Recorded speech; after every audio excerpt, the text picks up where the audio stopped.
Tonight in Dangriga, a wave of voter dissatisfaction is hitting local and national leaders alike. Mayor Robert Mariano, Era Representative Dr. Louis Zabane, and even Prime Minister John Briceño. A new survey by pollster and retired assistant professor Dr. Philip Castillo shows support for Dr. Zabane has plunged dramatically. Remember, he won big in 2020 with 61% of the vote, and his popularity soared even higher in 2025 when he secured 76.5%. But Dr. Castillo's latest polling tells a very different story, one that suggests confidence in these leaders is slipping fast. He's underwater because I think he's at 41%, which means that more, at 41%, 4 out of every 10 voters do not approve of the job that he's doing. Now, again, we did not ask them why, but some voters, some citizens did provide an opinion. And then the opinion would be that in terms of accessing the area rep, that there seem to be challenges in accessing him, basically, in meeting him and those and that specific issue. A closer look at the numbers shows Dr. Zabane lost support in Dangriga Town and Uruwei, but he's still strong in outlying villages like Hope Creek. Responding to the poll, Dr. Zabane says he welcomes Dr. Castillo's work, but argues that data collected closer to election time gives a truer read on how voters will actually decide. First of all, the size of the poll is relatively small, but still helpful, so I'm not knocking it in that sense. I'm just saying that if you look at the last polls that he has done, you could go back and check them out. They have been consistently lower than the actual performance. So in my view, I don't believe that the numbers are that low. But even if they were, it is good to know so that you can take action. One of the things that people were saying is that you're hard to access. Yes, and that's the one that seems farthest from the truth. I am one of the very consistent area representatives that have office hours.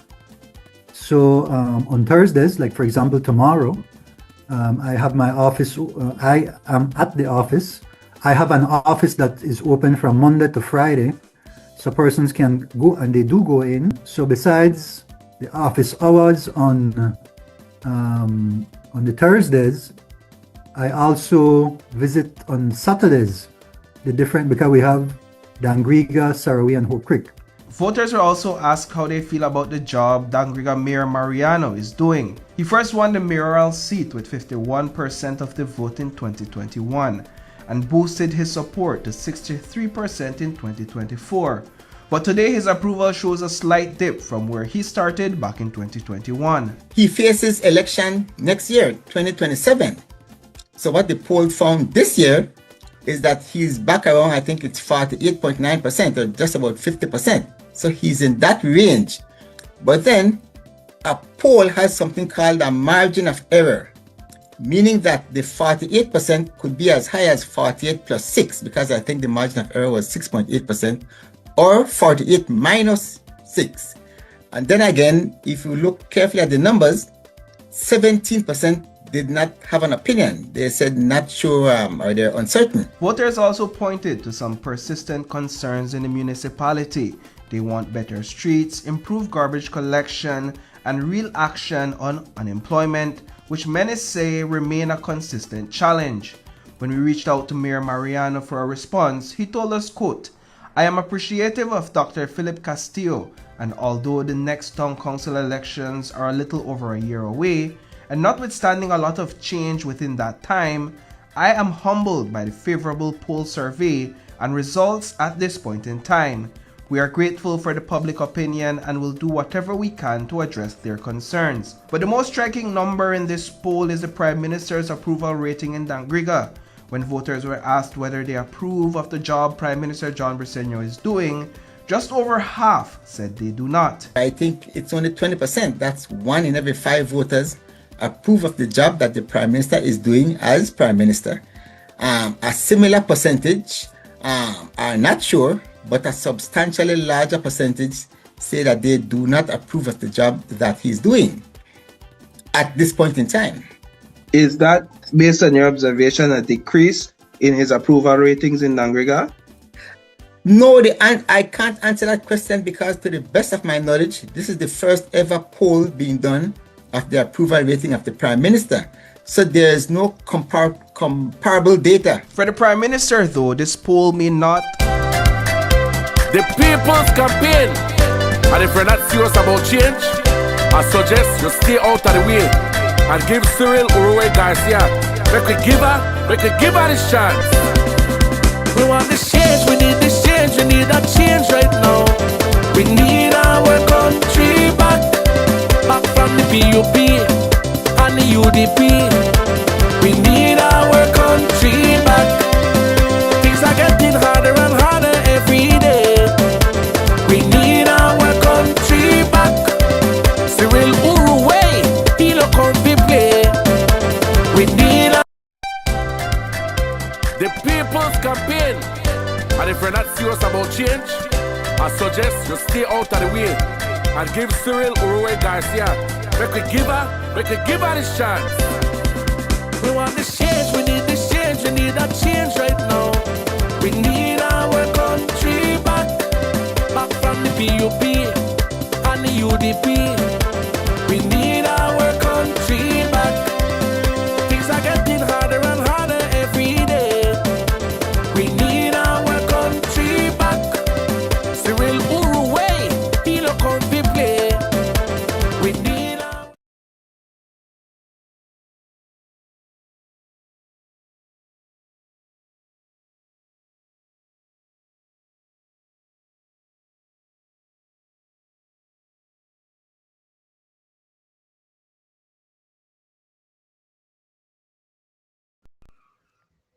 Greetings, everyone. A pleasant evening. Good evening to each and every one of you. Blessed Sunday evening. Welcome to another episode of Dangriga Unmuted, where we unmute the truth and we demand change. By now, everybody already have their rice and beans, the usual Sunday dinner.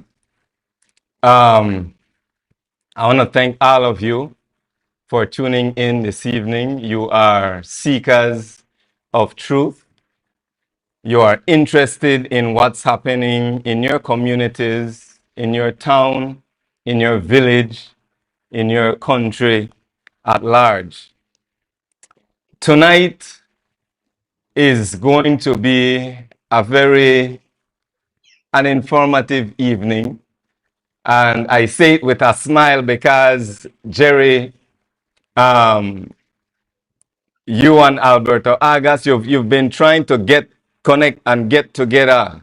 I last interview with Alberto Agas, he was on his way and he said, you should invite Jerry to lunch. Let's catch up and see how we could, tackle some of these situations and just come together. So spontaneously, I say, you know what? It would be really nice to bring the two of you together.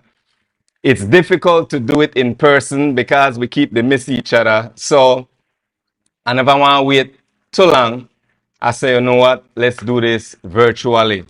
But before I go deep into anything, before we get started, good night once again to each and every one of you, wherever you're tuning in from. Jerry, Alberta, I'll give you guys the opportunity to just open in just a bit. Tonight, I want to begin with a simple question. Who works for us, or who are we working for? Who work for who? Does the government work for the people, or have the people become servants of the government? Every election, we're promised transparency, we're promised accountability, we're promised that this time around will be different. Year after year, many Belizeans are still asking the same question. Why does corruption continue to dominate our conversations? Why are so many public concerns left unanswered? Why has redistricting taken decades when our highest court has already spoken? Who ensures that our tax dollars are spent lawfully? And perhaps the biggest question of all, who holds those in power accountable when they fail the people of Belize?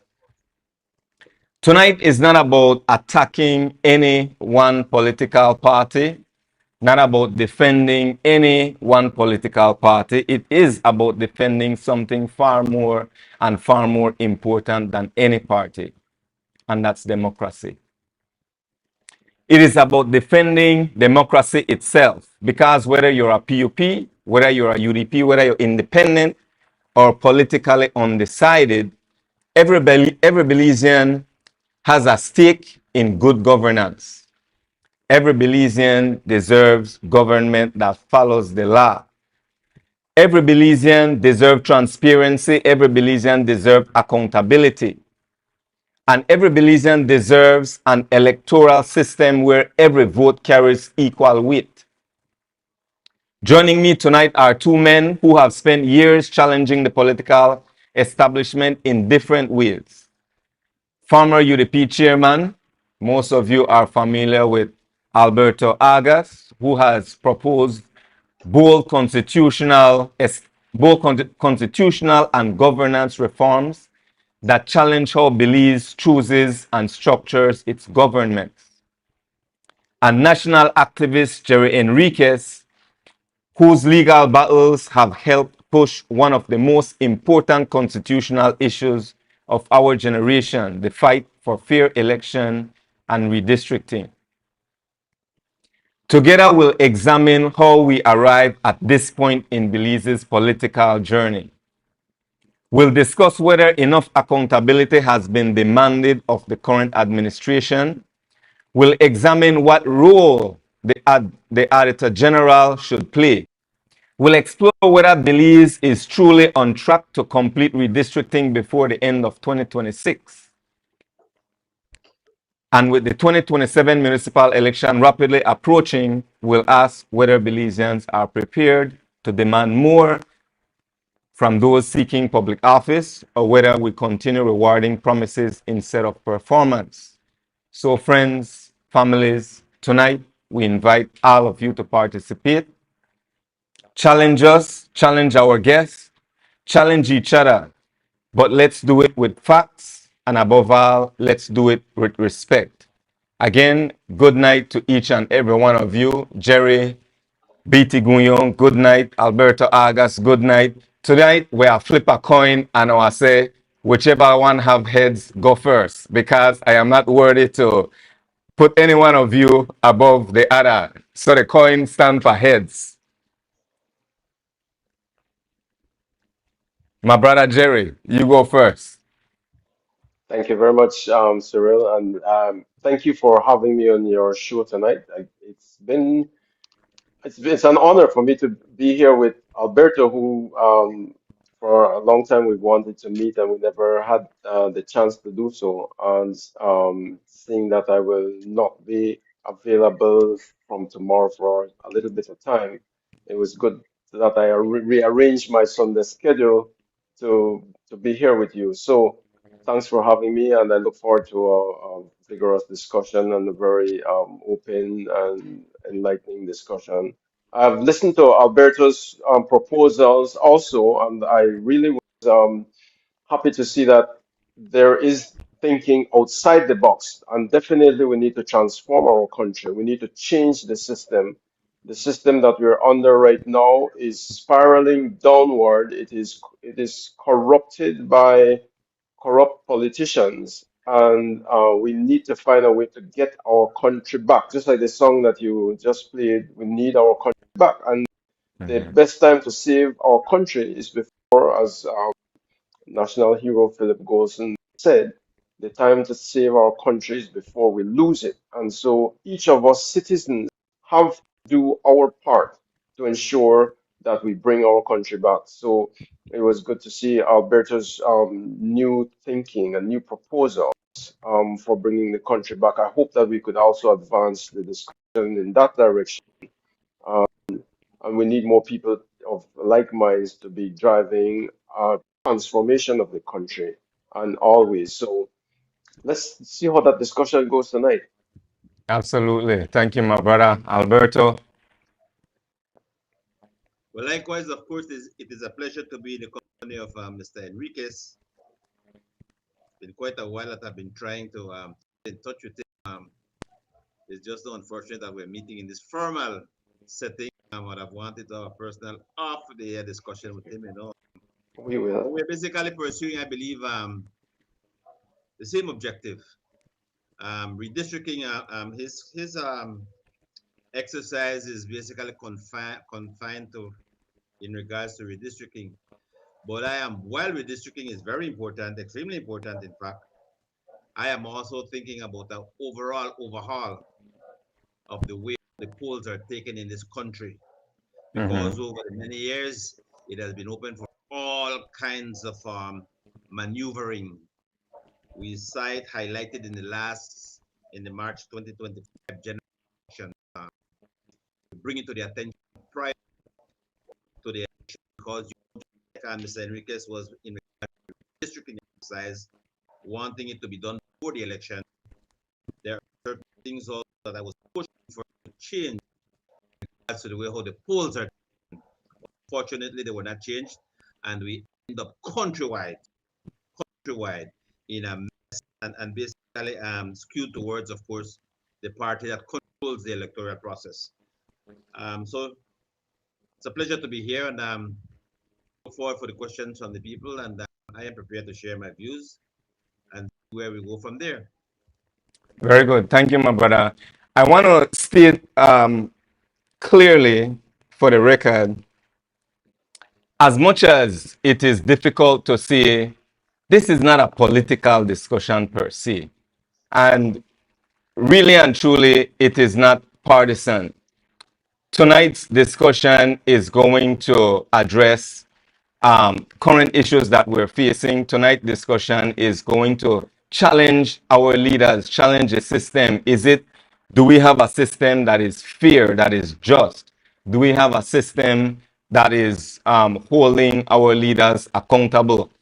So I also see tonight as I look at these brothers, and for those of you online, men, I want you all to just help me salute Jerry Enriquez, salute Alberto Agas, because it takes a lot to keep on fighting, no matter which side you're standing on, especially when you're sensitive to injustice.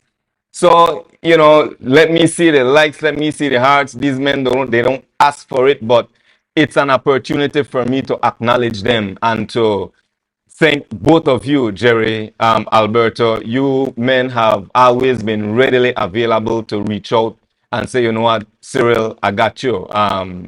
My schedule is tight, but we could fill you in this day, this day. So I appreciate both of you. And with that said, I say, one that like lightning, one that like thunder, right? They go together. Now, with that said, brothers, since the current administration took over, I want us to call a spade without apology.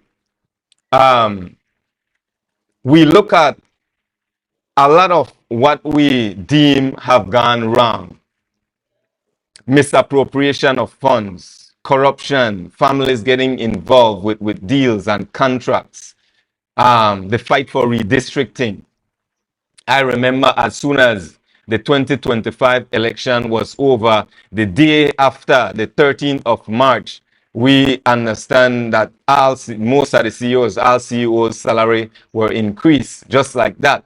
So tonight is going to be a discussion that challenge what is happening currently, not because of a UDP government, not because of a PUP.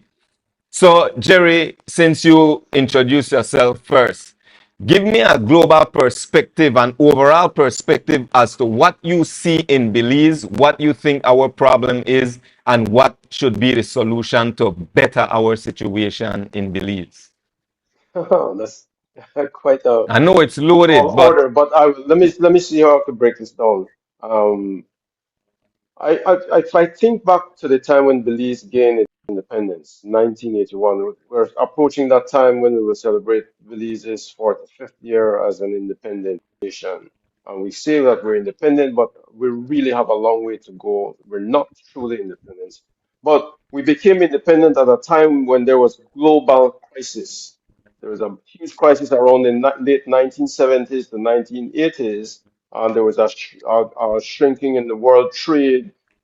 These primary agricultural products was getting far less on the world market, and so we entered independence in that time of crisis. Perhaps that is convenient for the British to let us go at that time when the world was going through intense crisis. And right immediately afterwards, the country was near broke, and we had to position ourselves to borrow money from the World Bank, which means that there were certain conditionalities that we had to meet.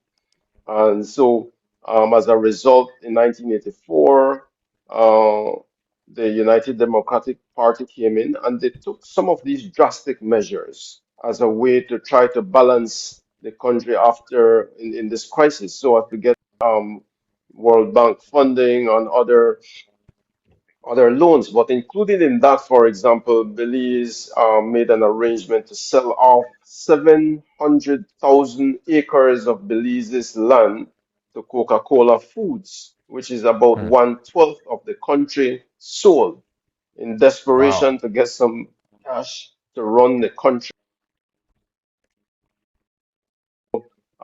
retrenchment of workers, decisions that had to be made. And as a result, the United Democratic Party lost and the PUP came in. And it seemed that after the next, there was no, we did not learn from that experience, and there was no national development long-term planning. Um, um, elect, Political parties came in one after the other on their own manifesto that is not linked to a national development plan. So there we are running the country almost like in crisis mode, and through various revelations of corruption at the time. So there was not that accountability to the people, and so that background was set. There was not transparency also. I remember the sale of passport, corruption, no accountability as to how much was sold. So as time went on, all that happened is that it got worse. Here are areas of corruption, and there is no punishment, no return of money by those who did it. And so when we got to near election, even the last election, there was no concern that the electoral divisions were severely imbalanced because the political party at the time, because of all these years of habits, they felt like we could do something, whatever we want to do. And it breeze will not care. Unions don't care if the district commerce doesn't care. The bar association would not care. There's a kind of don't care attitude in the country, and there's fear, and people cannot, they're afraid to challenge the government. And that is why, even as I was writing about these things in the Mandala very regularly, to caution people that something must be done, I even trying to ask the unions to please watch that this country is going. And then that is why we're at this stage. It's all to say we're at this stage because year in, year on, election cycle in, the politicians could violate the constitution, and people will not care. Interestingly, I wanted to mention if Mr. August did not, in a way, challenge one minister, and the reaction of the minister opened a can of worms, which made the people see even more the deep level of corruption, the deep level of lack of accountability and transparency, and the cover-ups, and how public funds go to families and all of those things. So we're beginning to see that, and hopefully it is beginning to awaken people to see more of that. But something very startling stirred me up over the past week. I met two so-called highly qualified teachers who've been teaching in our primary school system for at least 20 to 30 years. And both of them on separate times mention that they do not follow the news. They're not aware of anything about redistricting happening. And I said, what? Mm-hmm. And Yeah. these are teachers. And so it made me wonder then, what is the level of awareness being cultivated in the school among the citizenry? What kind of civic teaching and learning happens in the school? How do we connect students and the young generation to what is happening to the country? How do we build that Mm-hmm. awareness? So are we raising a generation of sleepwalking citizens? Do Mm-hmm. they know the Constitution? Are they being taught those things in school? And so it starts to bother me. If teachers are saying they've never heard about these things, that don't follow the news, um, then how does that translate to the school? So I'll leave it at there for now, but all to say that over years, our situation has gotten worse because citizens are not involved and are not prepared to be involved. For Yeah. example, students graduating from UB, they're going to they hardly know the Constitution. They don't know how the system works. They just follow what their parents might have been doing or their grandparents, and they're stuck to a party and seeing what they could get. And so there is need for a transformation, building of an awareness for more involved. Absolutely, Jerry. Thank you so much. Before I go to Alberto Agas, I want to acknowledge those of you online. Um, some of you seem to have questions. Ms. Janelle Morgan, these comments are moving fast. Ms. Shirley Drummer, on corruption and transparency, do you believe Belize has done enough to combat corruption? Let me expand this. Has done enough to combat corruption? If not, what reforms should be implemented immediately? You have a second question to that. Let me read another. Ms. Janelle Morgan, such a good point. Franz Crawford, Belizean, we are laid back to a fault. Um, it's our culture. We care more about watching World Cup than asking why the electric bill is increasing at a drastic rate. Very good. Very, very interesting. Warrior Carib, what will it take to change this broken system? And what are we willing to sacrifice for this change? Mr. Jerry Enriquez and Mr. Alberto Agas. Let me read, let's say about three more, and then we press to Brother Alberto. Isa Williams, the whole country needs newly governed government. UDP and PUP needs to be over with. Franz again, is it in the best interest of those in charge to promote good governance, a broken system? If you're a politician out for your own pocket, why would you want to fix this system? Shirley Drummer, if you had to identify the single greatest threat to Belize democracy today, what would it be and why? That's a very good question. Some of you might notice I'm reading just part of your questions. I wanna give each and every one an opportunity. I will come back to the questions again. Alberto, my brother, once again, thanks for always saying yes. Your global perspective, look at Belize from a bird's eye view and see what's happening. Why is it happening and what can we do to avoid most of the ills and to make things better for the average Belizeans? Well, as I was listening to Mr. Enriquez just a while ago, we identify where the major challenge to this country is coming from. Um, what we have are so-called leaders in this country, but what we are looking for are true leaders. And I mentioned to you a few days ago, I heard you mention it in terms of what we have our politicians going into leadership. What we need to have in this country are leaders going into politics. The reason I say that is because there's a huge difference. The politician is always looking forward to winning the next election, always looking forward. And I heard Mr. Enriquez mention it just a while ago, and that really touched me. And it's his words comes directly from being the characteristics of being a true leader. Because while the politician is looking at the next election, the true leader is looking at the next generation. And I heard him saying that we need to understand where we are, what are we teaching our children in the schools, that are the next generation, and that is where we need to be heading. One of your commentators just a while ago said that we are supposed to be getting rid of this PUDP situation. I cannot agree more with that statement. We have gone past that thing. The partisan politics is not working well for this country. We need to move every single for the past 45 years almost. We have been doing the same thing over and over and over again. The PUP is 75 years old. The UDP is 58 years old. That time for new systems to come in place. Yeah. You see, when you begin to formulate leaders, true leaders, to get involved in politics, the politician revolt against it.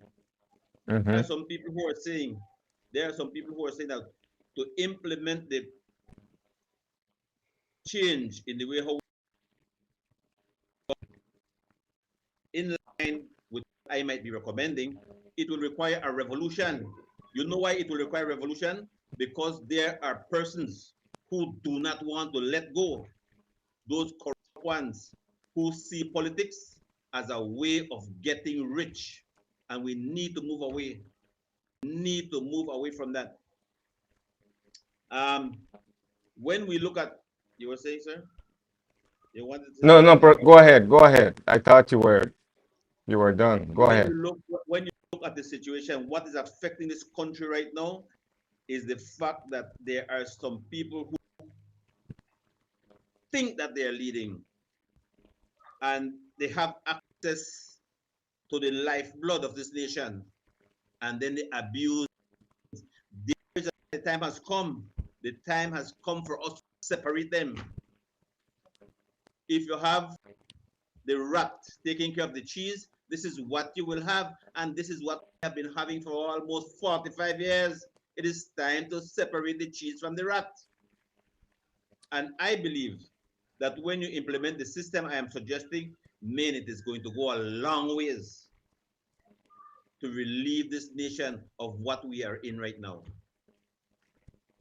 So, brothers, we often make reference to the Constitution, and some of you are asking some very valid questions. I'm not sure if Jerry, you and Alberto are writing down or remembering some of these questions, but what I observe and what I would like to touch on, because both of you have experience in this area, when it comes to our laws, our Constitution, we have electoral these people who represent us. Let's take, for example, our era representative. I want to touch on one of Alberto's proposal.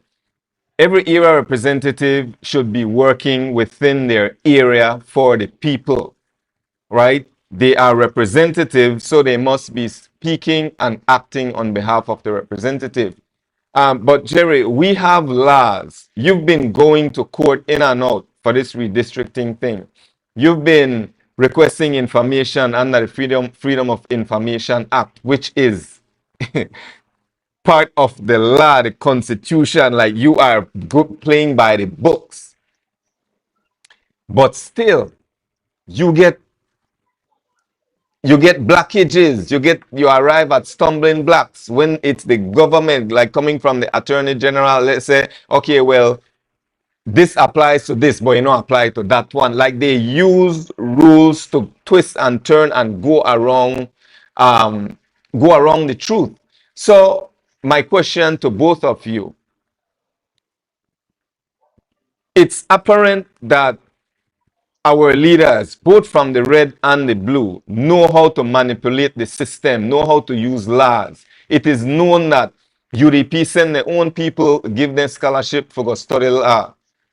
PUP do the same thing, give them people scholarship for go study law.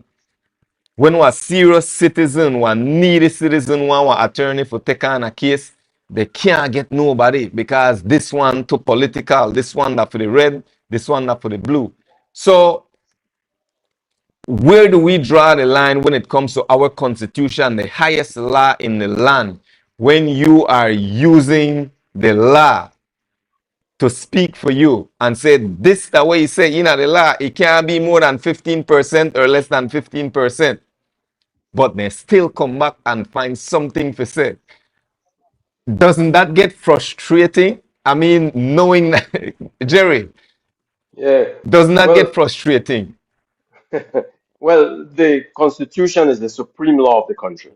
That means this is not a law that any politician or anyone could say, I will choose to break this one. I don't like this law. I will break parts of it. The Constitution is a contract by which every political party that comes into power, every minister, every senior public official swear to abide by this contract, the Constitution, this supreme law, that they're coming into office guided by the Constitution, and they're swearing to uphold this law.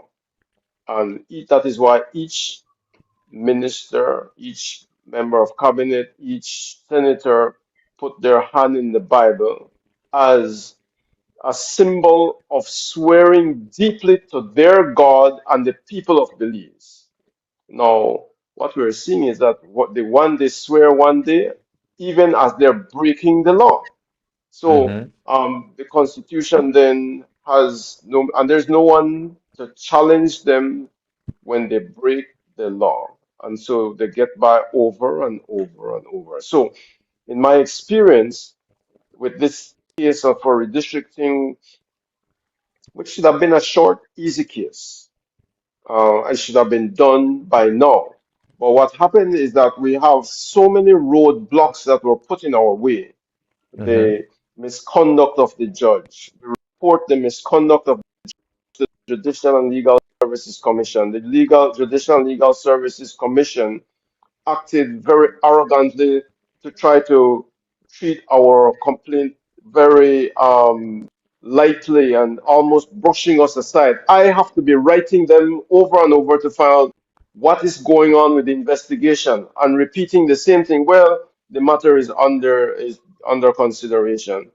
And until we sued Wow. the Judicial and Legal Services Commission, and the court gave a damning ruling on carelessness to delay the application of justice. And so Mm-hmm. that is one.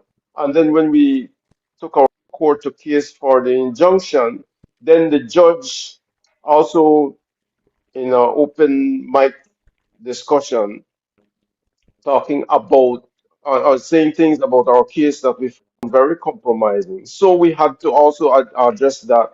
And then the judge was trying to block us from appealing. There are technicalities saying that we did not properly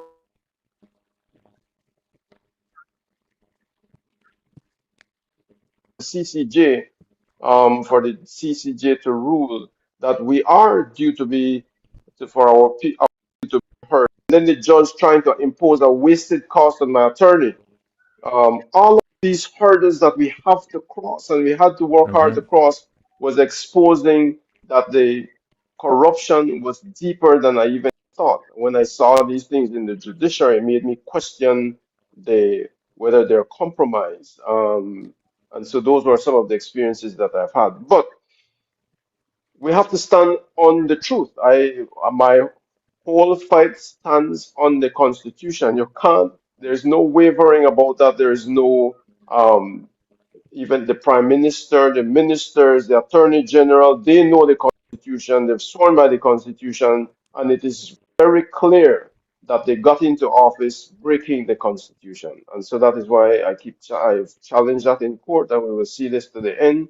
We went. We've been to the CCJ. We have very encouraging ruling, and the struggle continues until, and the goal is for all electoral divisions to be properly redistricted to be in line with international standards, 10 to 15% deviation, and so that all electoral divisions, the constituents are fairly represented as is in the constitution. That is the law. So people Yeah. arguing otherwise, then it doesn't, it is not in line with the law, and so Yeah. that is the struggle. No, I just wanted to mention that my my care about these things in Belize, about where we are governed, is bigger than just this one case. I just happen to be immersed in it longer than I thought, but I've been Hmm. writing on several issues affecting the country, and my goal was to also take a more active role in not just building public awareness, but also to become more engaged. In fact, at a point way back in the 90s, I had interest in even forming my own political party, and there were a group of us guys who gathered together, and we were seriously discussing that. Hmm. But then I was just starting a family also, and then there's financial constraints to also building a political party. There's so much more, even though we might want another effective party, that comes with resources, it comes with Hmm. serious planning, it comes with people who are looking at leadership, not from a political party standpoint, as Alberto mentioned, but providing the best leadership with integrity for the best outcome for the country. The way our Hmm. country is run now is that we have more people coming into our country and taking on more of the resources of our country, and our Belizeans are not empowered or given such opportunities to develop this country of their home country. So we're Hmm. selling it to investors, to various other persons to hold to own huge swaths of our country, tearing down You, forests, owning all the prime beaches and prime properties. And ironically, there is very interestingly, there is a company called Buy Belize.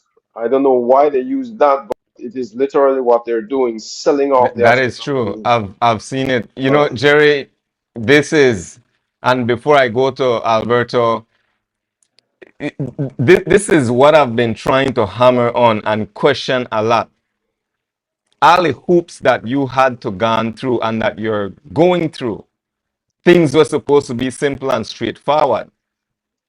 But almost at every turn, there is something that the government come up with, that the Attorney General come up with to just create a detour or delay the process. So the common man, the regular family, 9 to 5, fisherman, policeman, BDF, nurses, doctors, teachers, they don't have the time and they don't have the resources to get an attorney, a high-powered attorney, to deal with any case on their behalf. I Now, couldn't find one either. and you couldn't find one either. Yeah, So it the puts attorney us, that fortunately, the attorney that I'm working with is not from Belize, but he's taken on this case with such dedication and passion and when depth that I wouldn't, I could say that is very uncommon to find, that you would not find here in Belize. The attorneys here are a part of a clique because their whole studies was funded by one or another political party alignment. You will notice yeah, all them, yeah, most of the attorneys have a political family, politically favored persons, and so they're very compromised. If they take on a case for the government, it is for their personal interest, but it is not against the government with such dedication and passion and enthusiasm as I'm finding with Senior Counsel Ram Logan. So it was fortunate that I was able to find him and to have him dedicate himself and that's his time. And so we work very closely together. So that also is that is why the Bar Association has been silent on these issues also, and they would not take on and to see the national interest in line with the Constitution. So that is something that people must know. Thank you, my brother. Alberto, I want to go to you. I want to stress on how difficult it is for the common man, the regular people, to have some type of protection, to have some type of defense um, against the government. Without our ombudsman since December of 2025. Still no ombudsman. You're also taking the government to court for that. Alberto, you just had a situation whereby what you said, right, was classified as cyberbullying. You got through a whole heap of shenanigans. From your experience, why do you think it's so easy for our leaders, our representatives, to get away with so much? But for us, we don't even have to break the law. They just have to misunderstand. But we get to get the blunt of the stick. You see, Cyril, every system is only as good as those who manage it. When you have weak managers, the system collapses. Let me give you a case in point in regards to the situation I was recently involved in. This country is blessed to have a no-nonsense director of public prosecution who know to follow the political lines, who know to toe no political lines. And she was brave enough to say that this matter, the matter that they were trying to pull me into, was not a criminal offense. Was not a criminal offense. That is why you see there are some people who are pulled there in high positions, but they are pulling the political line. That is why this Budna matter cannot come to the forefront. That is why when you see the Prime Minister tells us about the appointment of a senior police to conduct the investigation within 30 days and to submit the report. When you heard this thing happening, there were no less than 4 or 5 video evidence what transpired that night in August in front of the station in our Orange Park station, and all of that disappeared. And when the Prime Minister commissions a senior female, for that matter too, police officer to go there and bring information to me, and then when you see what was brought and when the DPP is saying that what that person produced was less than nothing. And we are right there right now because these people, if the DPP was not the no-nonsense type of person that she is, I'd have still been facing prosecution, you know, because despite the fact that they knew that the elements of the offense was not embedded in whatever I did, they would have still dragged it on. But this is where we are. Like I said, every system is only as good as those who operate it. Case in point, in terms of what Mr. Enriquez is saying, the constitution of this country is clear in terms of electoral matters. The constitution tells you that for the purposes of general elections in this country, the entire nation must be divided into 31 constituencies, and it gives you 2 points in regards to that. They must be as near as possible the amount of voters in each constituency, and that they must be contiguous, close to each other. In other words, you don't have one part of Orange Walk now and the other part over yonder. They must be contiguous. 2 basic conditions, nothing else you don't need. And I hear Mr. Enriquez from time to time talking about the Elections and Boundaries Commission, and in terms of the last redistricting exercise. I served on that commission. There was a point in time when I was serving as the chairman of the commission, but I decided to leave at that time because I had to pursue other things. And I asked the Prime Minister to relieve me because I had to go on to other things. Let me tell you, I wanted to go on to serve as the chairman of the UDP, and I could not do both. So I elected to resign from the commission, chairman of the commission, to go and run for the chairmanship of the United Democratic Party. But the commission is basically without teeth. When you hear, and I hear Mr. Enriquez saying it over and over again, that the last exercise was done by the Elections and Boundaries Commission, nothing could be further from the truth. Nothing could be further from the truth.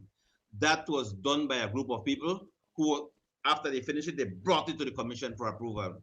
When I saw the first one sitting on the commission, I told them, I don't want to be a part of this. I don't want to be a part of this. They took it back. When, in fact, when I said that, I thought that they would have left it with the commission for us to do what we have to do with it. They took it back and then did some little tweaking to it and brought it back again. And I said, I'm still not in tune with this. And when they took it to the government and the government confirmed that this is not good, but then you are sitting there as members of the commission and there has to be the political will for it. The People's Constitution Reform Commission came up with a cumbersome suggestion in terms of what should happen to the Elections and Boundaries Commission.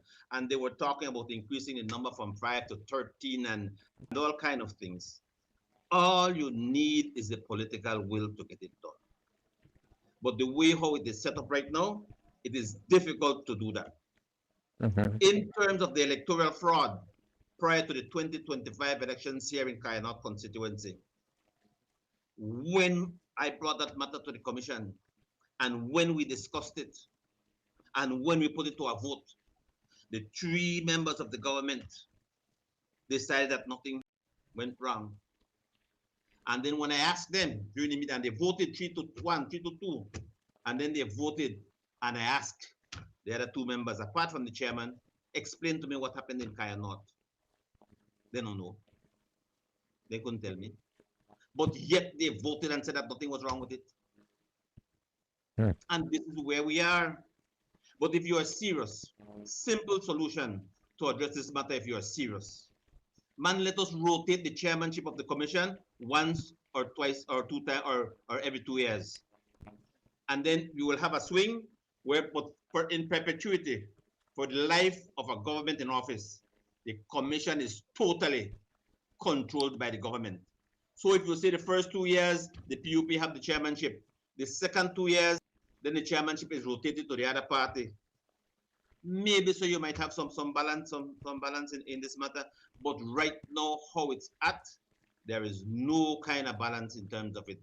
You have your say, but the majority has its way, repeatedly, despite the fact, and they agree on things where irrelevant, where you can basically see, you could touch it and know that it is wrong. Case in point. Am I going on for too long? Go on, continue. Not at all. You see, like, for example, in terms of where we are right now, there is 213,158 voters on the list. When you divide that by the 31 constituencies, you are supposed to get a median of 6,867 voters per constituency. When you put on the 15% international accepted tolerance level, you can go to as high as 7,900 or to as low as 58. When you apply that 58 number in Belize City, the lowest tolerance level in Belize City, 10 of the 13 constituencies in the Belize district are below that level. So you could see how off we are. When you apply the highest level of 7,900 voters on the list, only 1 is above that. All the rest is below. So you can see, it does not take a rocket scientist to see that we need to do what the Constitution tells us to do. Yeah. And I continue to maintain. Previously they were talking about we have to do the legislative changes, and they engage Caribbean liars to the tune of tens of thousands of dollars. Totally unnecessary, because the supreme law of the land gives you the authority to do what you have to do. See, and that's why I keep asking Jerry and Alberto. We have laws in place, but it's almost like they're of no use, because if you don't have a high-powered attorney, somebody who might willing to do pro bono, or somebody who might just be a humanitarian and say, you know what, I don't like what is happening in your country, similar to Attorney Ram Logan with Jerry Keys, you're pretty much screwed. because the government, they are the ministers, our leaders, they are so insulated, they are so protected, and the more that they're protected, the more power they want. For example, and then I'll have you guys comment on this. I want to go to the comments as well. The BBA, the Belize Broadcasting Association. This is what I don't get. They're coming up with a bill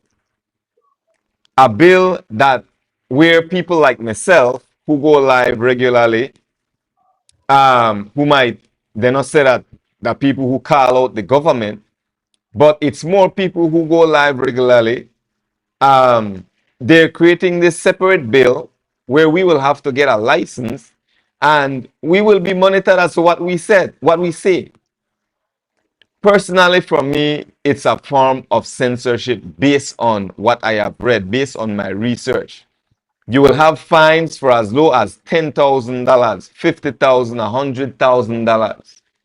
My point is this: the government of Belize make effort to crank down on bloggers, broadcasters like myself, who they do the people who are service.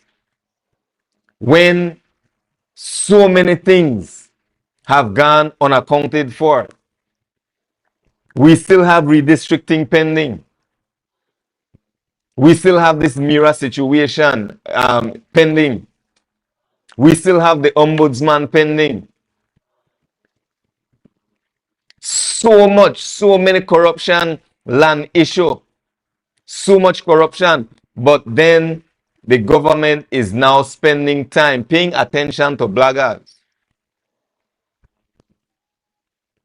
So while we already have these laws in place,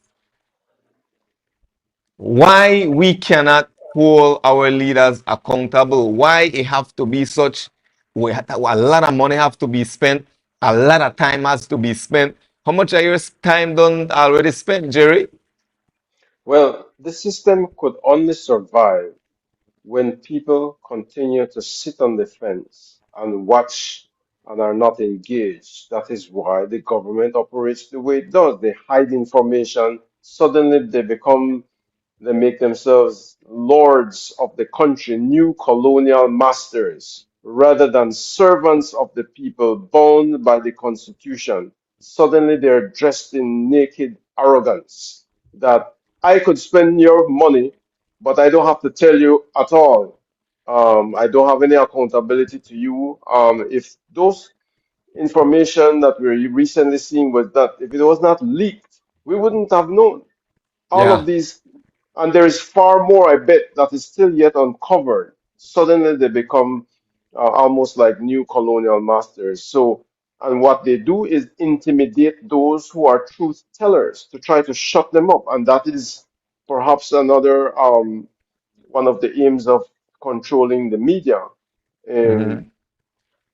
that is one. That is why they continue to break the law. So when you, and it happens also because people do not know. People are surviving, and as if people don't care to know. If it doesn't affect them, then let things be. And we see that especially with the unions. If you want to see the teachers rise up in strong union, we shall overcome. Just cut their salary by 5%, and then you will see. Because Unfortunately, that is true. their interest is merely on their own survival, and to hell with what else happened in the country. That seemed to have been the practice, and there is no strong condemnation when our constitution is consistently broken by the government. They get in there by corrupt practices, yet the union is expecting them to keep up their promises, and sometimes the government would do that just to keep them quiet. And so things will not change because people continue to see this. Um, it continues to happen. The politicians get away. They sneak in more. They break another law. They get away. They keep getting away because the people are not in tune with the country and have a strong interest to see that or to give voice when they see things wrong. So you'll hear um, like people might like myself rise up. Maybe you'll also see people like Jules. You'll see people like Alberto. You'll see others rising up and standing up. But then the collective, the union, the bar association, the chamber of commerce, they have failed this country when they continue to watch the constitution being broken, and they have not yet strongly condemned that the government went into office breaking the law. And so Yeah. it is just part of their way of being. If it does not affect them, then nothing else matters. And that is, the country need to wake up from that deep sleep of just sitting on the fence. We need more individuals to lend voice to what is happening. You Mr. know, Jerry, Chairman, thank you so much for that. And Alberto, I want to hear from you likewise. I want to zoom in on why we, the people, are partially or for the most part responsible for the amount of power that we give our leaders. But let me take a look at the comments. Janelle Morgan, laws are only as effective as its enforcement. Very true. Lynn Avalu, the commission must be independent. Um, Shirley Drummer, absolutely. I agree with Mr. August. This is okay with what Mr. August is saying. Janelle Morgan, thank you, Alberto Agas, for putting the spotlight on the fragility of those people in power. They are more preoccupied with their personal than the plight of their constituency. France, guys, the Constitution is a theory at best, not practical laws are written, but what's the point if no one is going to enforce them? One more. Janelle Morgan, was our last redistricting in 2005. What's our population growth since then? Are we being properly represented? So Alberto, I'll pass the mic on to you, my brother.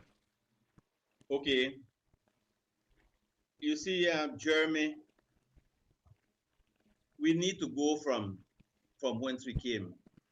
And what is happening in this country right now is that we continue to suffer from that organizers left on us. They're not because people don't want to talk, you know. They're not because people don't want to talk, but it is the way how our minds. You know, it is said, woe unto a nation when a slave becomes king. That's one of the worst things that can happen to a nation. When a slave would have put the crown on a slave's head. We were brought up this way when they brought us here. They told us, you know, that we are supposed to be seen, but not heard. And even up to today, we try to push that in our children, you know. The children don't know to talk. And so we grow up that the way, while the masters call the 4-year-old child and say, recite one poem for them. And the child recite one poem. 2 years later, when the child is 6, the child can get to is eloquent in discussion, while you at 40 years old still cannot talk, because that was the way they trained you.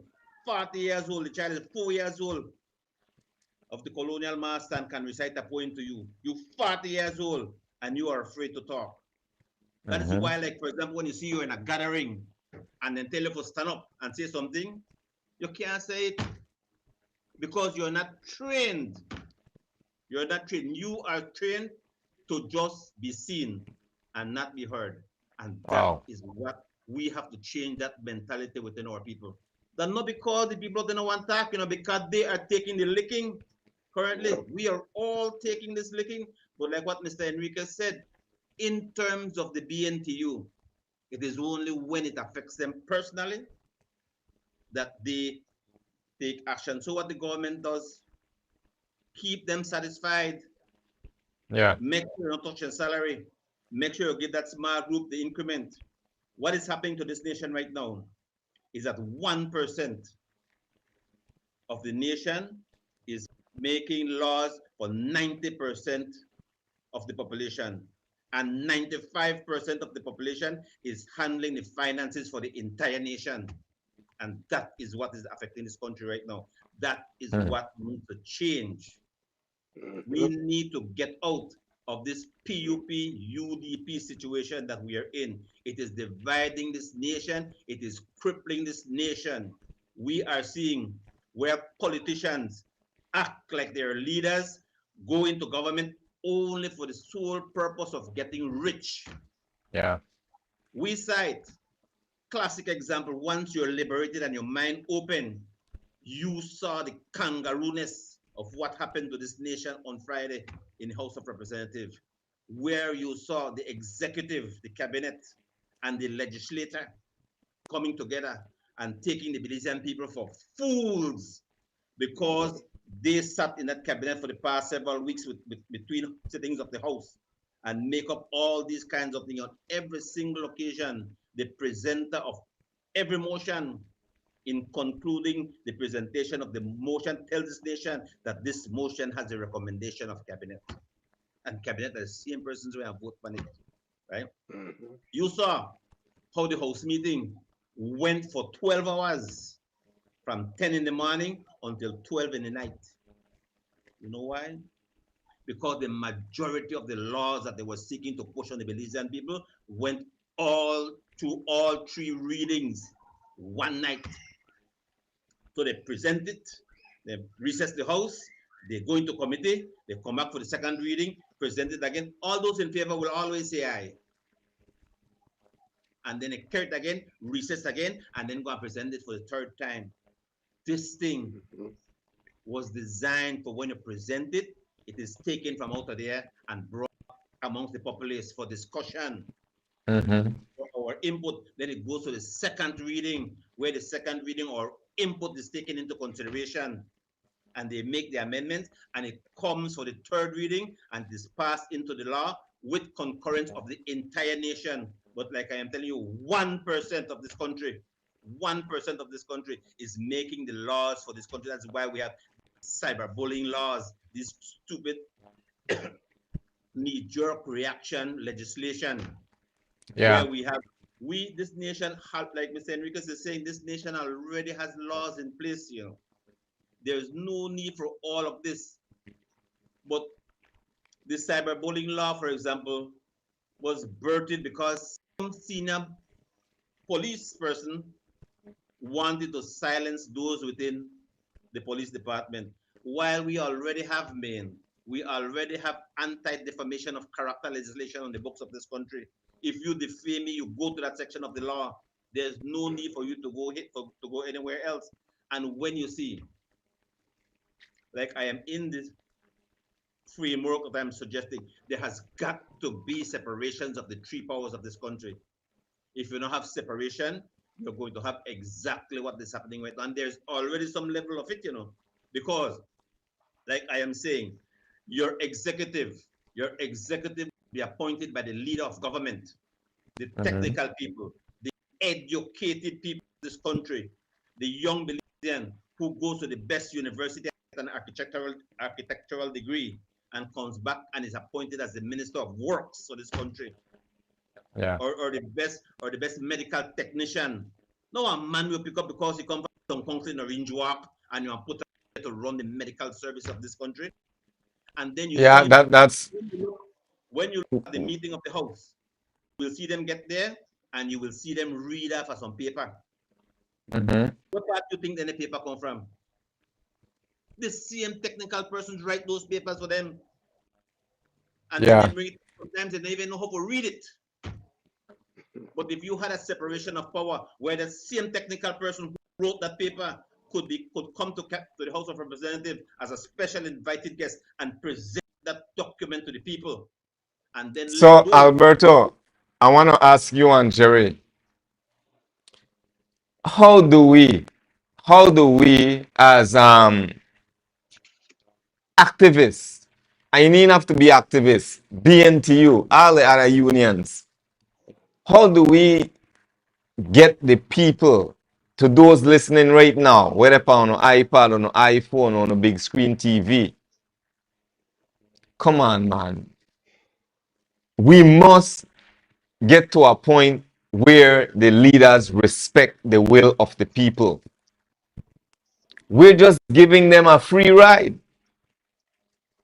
So I ask you, Alberto and Jerry, what do you think the psychology behind it? Why we insist to keep doing the same thing over and over?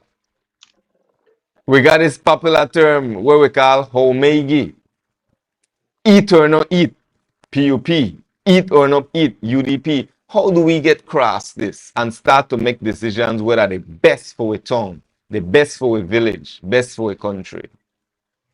That's a very big question, yet to be answered, because what is happening now took decades to get where we're at, and to undo that will take also a long time. But it starts with people becoming aware of how we're governed. People are aware of how this country should run. People are aware of what they will accept Mm-hmm, as a standard for from their leaders. So the conscientization has to happen first. People, you cannot change a system if the mindset of the leaders and the people are not changed. It will not mm-hmm, happen. And so there's a big gap that needs to be filled by the media, for example, to provide educational programs to build awareness about the Constitution, about our civic duties, about various topics for national development, personal health, leadership. So we need more educational programs from the media, move beyond the kinds of programming, which is, yes, which is valuable to share information on news and all that.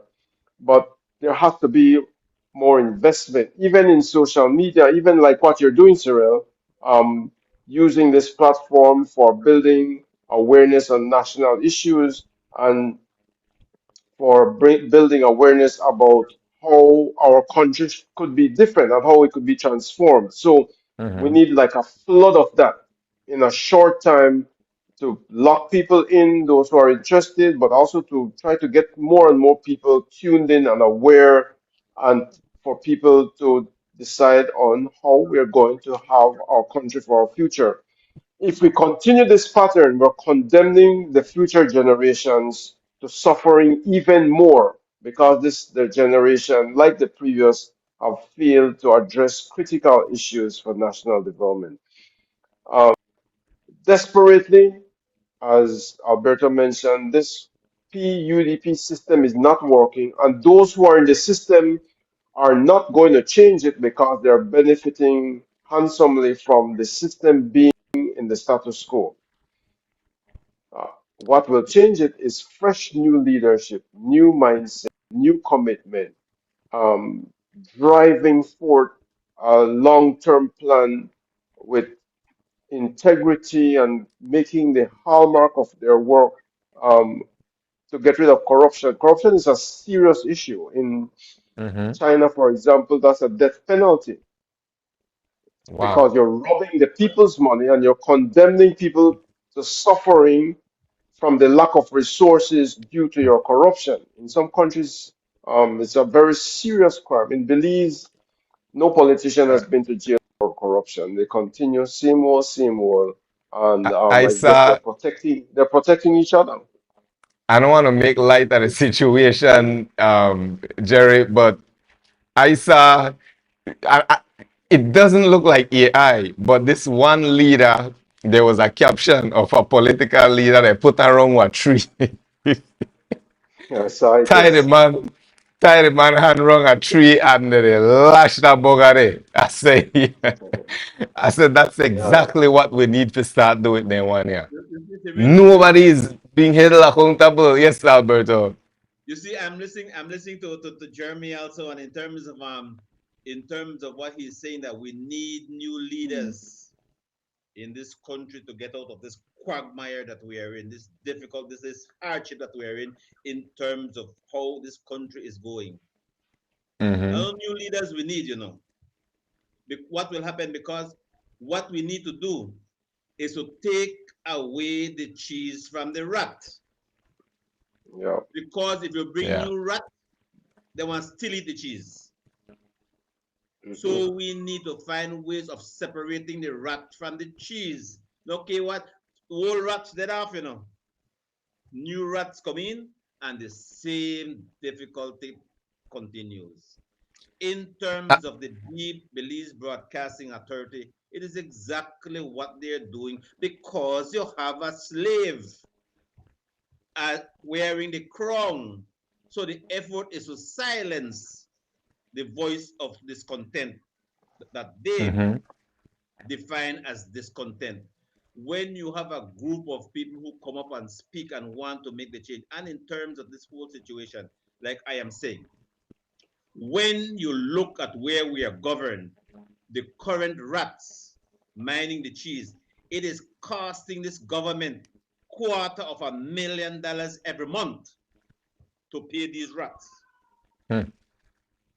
$8,000, $9,000 a month to pay them. We need to move, and despite the fact that they are collecting and costing this country almost $250,000 a month, they continue to engage in these corrupt practices. So you have to separate it. Mm-hmm. And the system that we are suggesting is that you move the cheese away from them. No minister, no area representative is supposed to be appointed as a minister. None.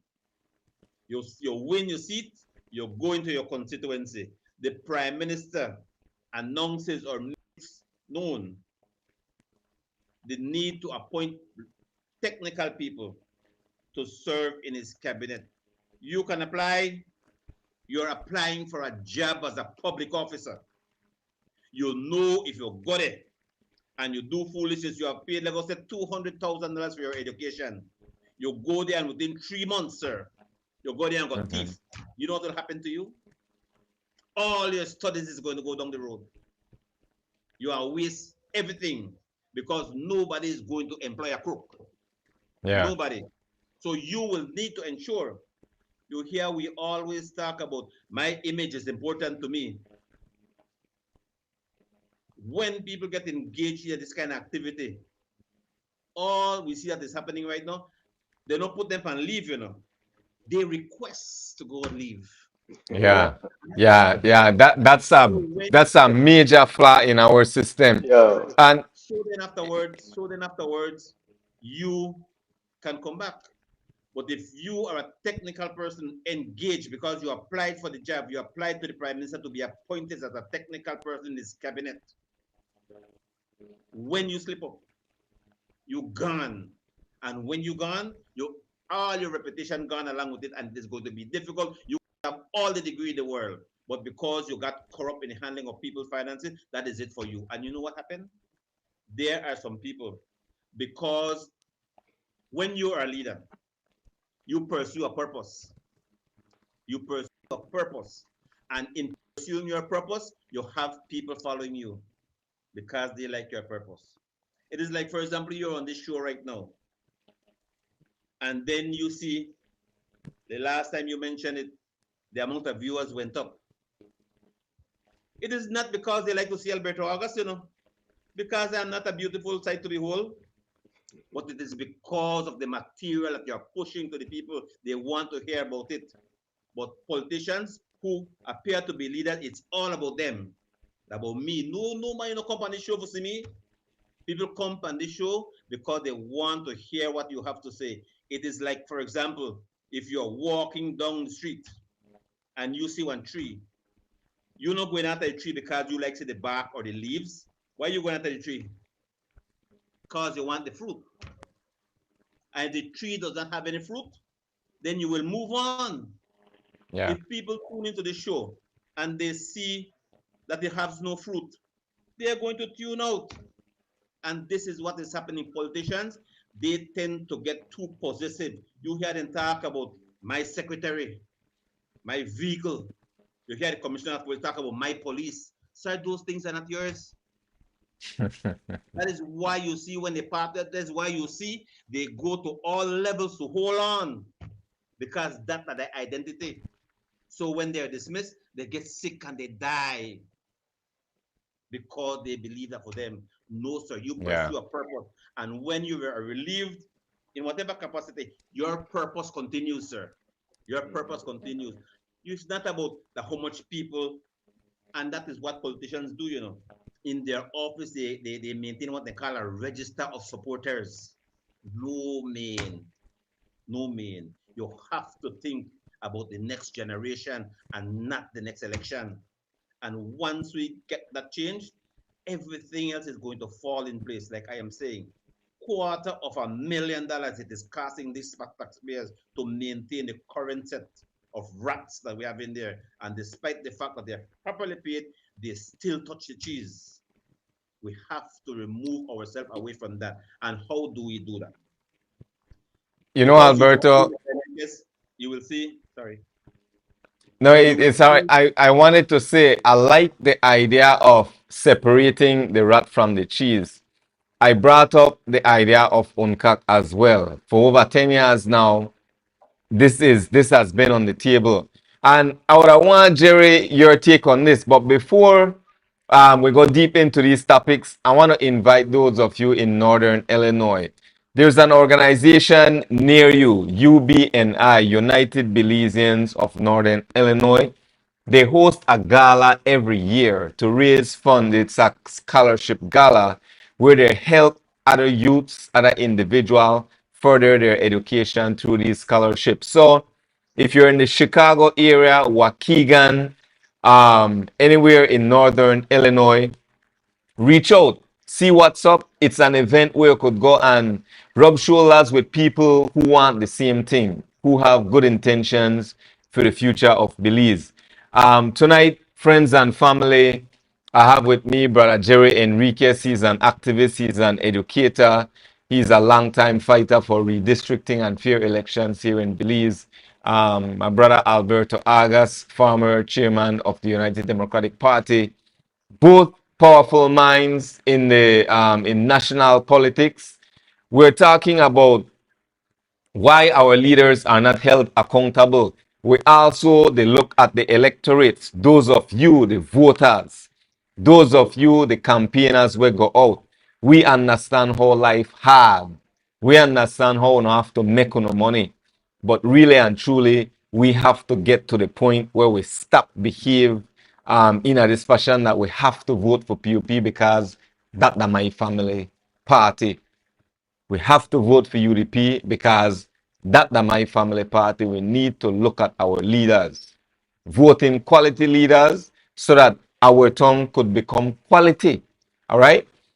Alberto, Jerry, I want to kind of shift gears a bit and focus on the people. Michael Ashcroft in his interview with Channel 5 said it himself. One of the most corrupt aspect of of the entire corruption is the electorate, the people. Election is upon us. Municipal election, that is. We have to choose another mayor or the same one. We're going to choose a different set of councillors or the same. I don't think people understand how the town is run, how the municipality is run, who is in charge of what. We have councillors who make pretty much más o menos around $1,200 to $1,500 every month just to do meetings here and there and make decisions on certain situations.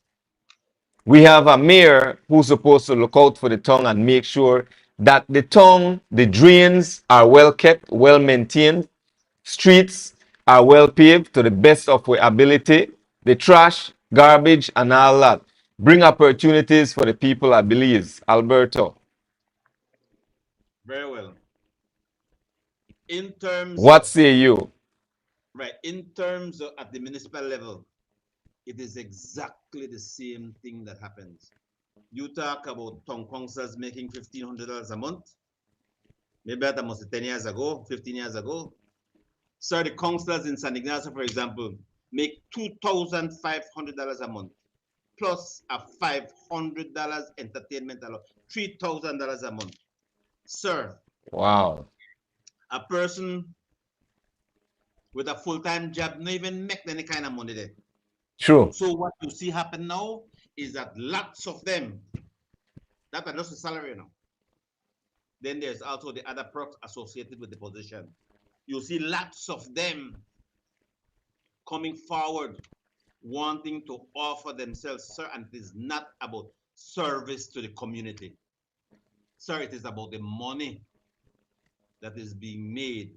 And so when you have that, you will have what is happening right now, you know. You're going to have what is happening where they are spending extraordinary amounts of money in terms of campaigning, t-shirt. You know, I asked one lady text me, said, I went to the convention in Cayo. I said, this Sunday. He said, what kind of money they give out? Wow. That was the first statement to me, you know. He said, if they don't got no money, can they fill my car with gas? Because, Wow. and I'm telling you something, there are those who are vying for positions who will do it, you know. They will pay them. So you need to change all of that, man. There is supposed to be only one person who is supposed to day-to-day run the council, and that is the mayor. Because the council has an administrator, a tongue administrator, it has human resources people, it has finance people, everything else. All the other ones, the councillors, man, this is a part-time position of service to the people. Yeah. So don't come here and expect us to pay. It is costing the council $18,000 a month to pay these people. $18,000 a month. No, man. Come and serve the people. We are giving this stipend because this must not be your full-time job. Yeah. The thing is with that too, Alberto, most or all of them have a full-time job or business, and then doing consular business is just part-time for them, but they're getting a full-time salary. So all you need to do is to campaign for a few months, and then you slide and you will get $3,000 a month free. For 3 years. Yes. I am saying, no, man, we not expect you to work free for the council because, you know, give you only stipend. For every meeting where you attend, we are give only $300, let's go say, because all of you live in the municipality. Don't like you have to come from somewhere far, because the law states that for you to contest a convention in a municipality, you must be a registered voter residing in the community. So I not like you have to play a plane ticket for come and state for a meeting. Yeah. So we're saying, and if you have to do that, of course, you know, at $300 per meeting, you know, run for one councillor. Can end up the cost you more. So then it must be that because you want to serve, service to the people must be your number one priority. I'm going to tell you, when that begins to happen, you don't have all these jostling here for political office. It is only going to be those persons who truly want to serve. Absolutely. Case in point, it is like what is happening at the village council level. Every single time you have village elections, every third year you have village election, you have to go and find a group of new candidates because the ones who don't experience it don't want it again. Wow. Because it is a position of service, right? The mayor, the chairman, I think is used to collect $50 a month. I think, you know, it might be $200, but for $200 a month, you are in your house at 3 o'clock in the morning and somebody knock on your chairman. That's the story. Chairman. Why could you need to come in the hospital like I got a fever? You have to get up and carry on. You're on green and beer for that one term. That second term, you need to come back for that. Yeah. But if you are getting paid 10,000, if you are getting paid 10, yes, man, come. And that is what is happening. You have to separate it. And once you separate those things, everything is going to fall in line. Like I'm saying, do not. I heard the Prime Minister a few days ago talking that the problem in the public service in terms of an oversized public service, it's because of ministerial politician employment of persons to the, that should not be the purview of no politician.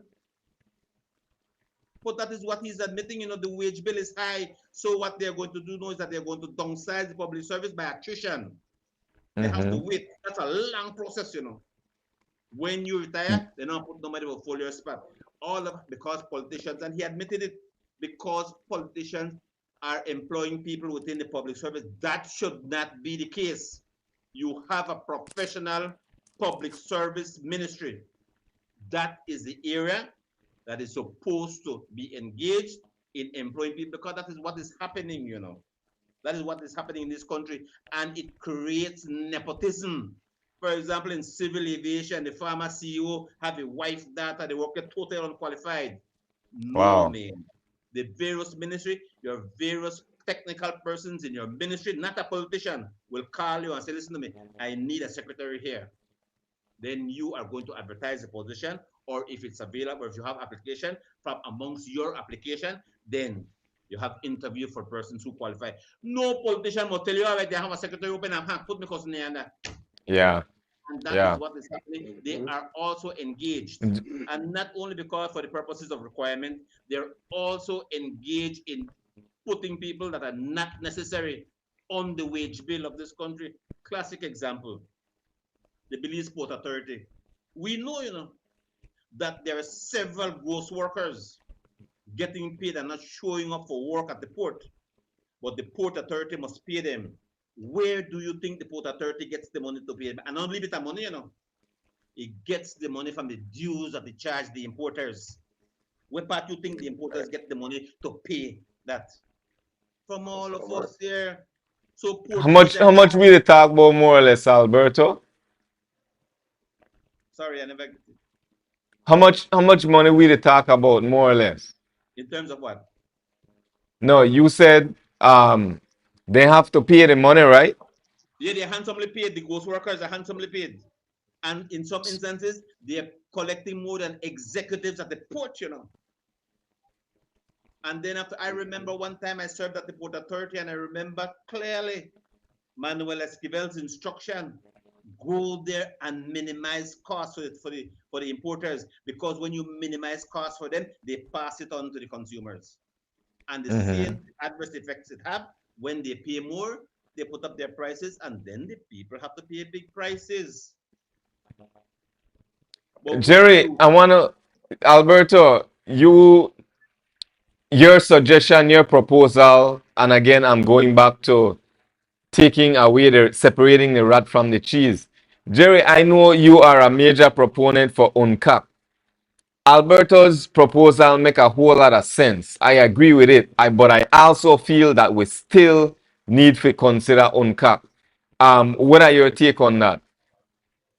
Well, I could see why the government is delaying this signing, enacting UNCAC into law, because part of the requirements, the pillars of UNCAC would be that there are strong laws against bribery, corruption, embezzlement, money laundering. But also one part of UNCAC is asset recovery. So if there is illegal enrichment, then the party has to pay back. There has to be a recovery of either freezing, getting back the stolen funds then. So it's not Right. just saying, identifying that these funds are stolen or not properly gained or not gained legally, but that it has to be paid back. And imagine if government had that law in place right now, so much money would have to be paid back. And so that I could see why there is no interest in getting UNCAC enacted, unless, again, the unions press the government. They could shut down this country and say, you must get UNCAC enacted and make some demands so that the government must ask. But if the unions are quiet and then there's nothing, then things will continue to go on without being challenged. So I would challenge the union to take a stand if they want to see this in country improve. But I want Why to do go back a you little bit to go the city ahead? council, just to go carry on from what some of the Very good examples Alberto was giving. I always question whether this 3 year cycle for town council is really necessary. Um, I remember in the past there was what we call a district administration or district um,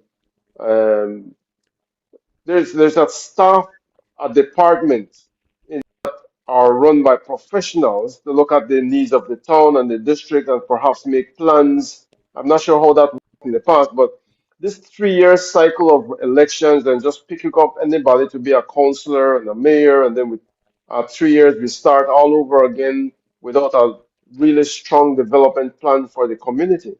I see, Mm-hmm. for example, in the case of Domopan, a mayor would come in, they do kind of what they want, and then another mayor comes in, and then things change, and there's no clear direction forward. So this 3 year cycle, new mayor, new councillors, um, I'm not sure that that might be the best approach either. I am very strongly with Alberto when he mentioned that they are also I don't think they deserve the kind of salaries they're getting. That should be left to the professionals within the towns to run the Mm-hmm. town in accordance with a strong development plan. Um, but as it is a 3 year cycle, people coming in hustle.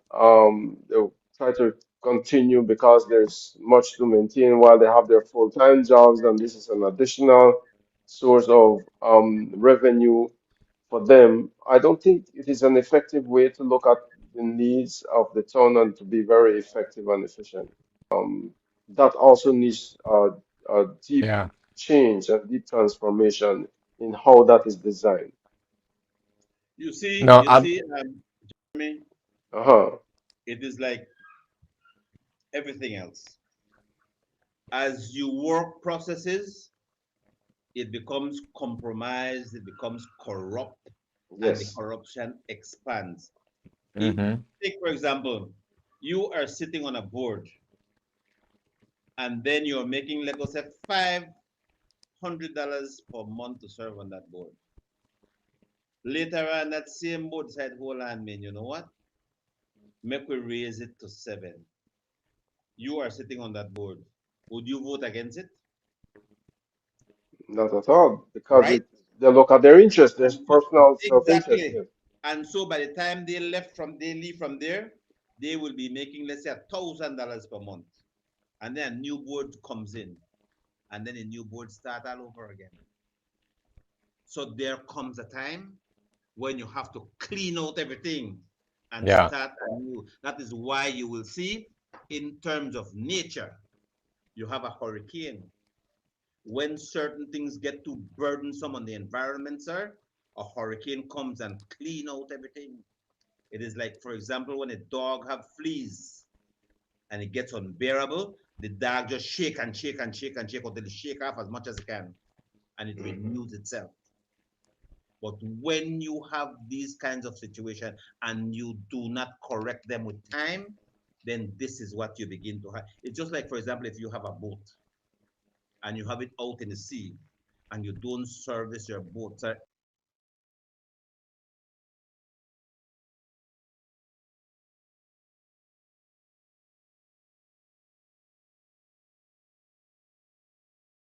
at 75 years later for the PUP, 58 years for the UDP. We need to change this PUP UDP situation. But what is happening right now, my friends?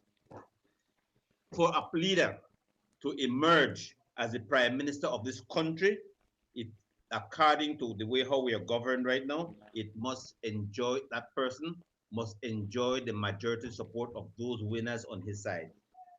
So in other Mm-hmm. words, you need them for you to ascend to the prime ministerial position. It has to Mm-hmm. change from where you don't need them. That's why we have this PUP UDP thing. Because, and they're telling you right now, in terms of this municipal election here in Cayo, this mayor serving here is one of the most efficient mayor in this country. Me a And trap. the majority of right, the majority of the residents of this community understands and appreciate that. You know what the leader of this country is telling us right now? That he is going to come here and ensure that this mayor is removed because it has to be a person who is in support of his government. Can you Yeah, believe I commented on that before. That is reckless. That's a careless thing to say. Exactly. So let's take, for example, let me draw an illustration to you. Should I do this? Yeah. Let me draw. I want to draw one general scenario to you all.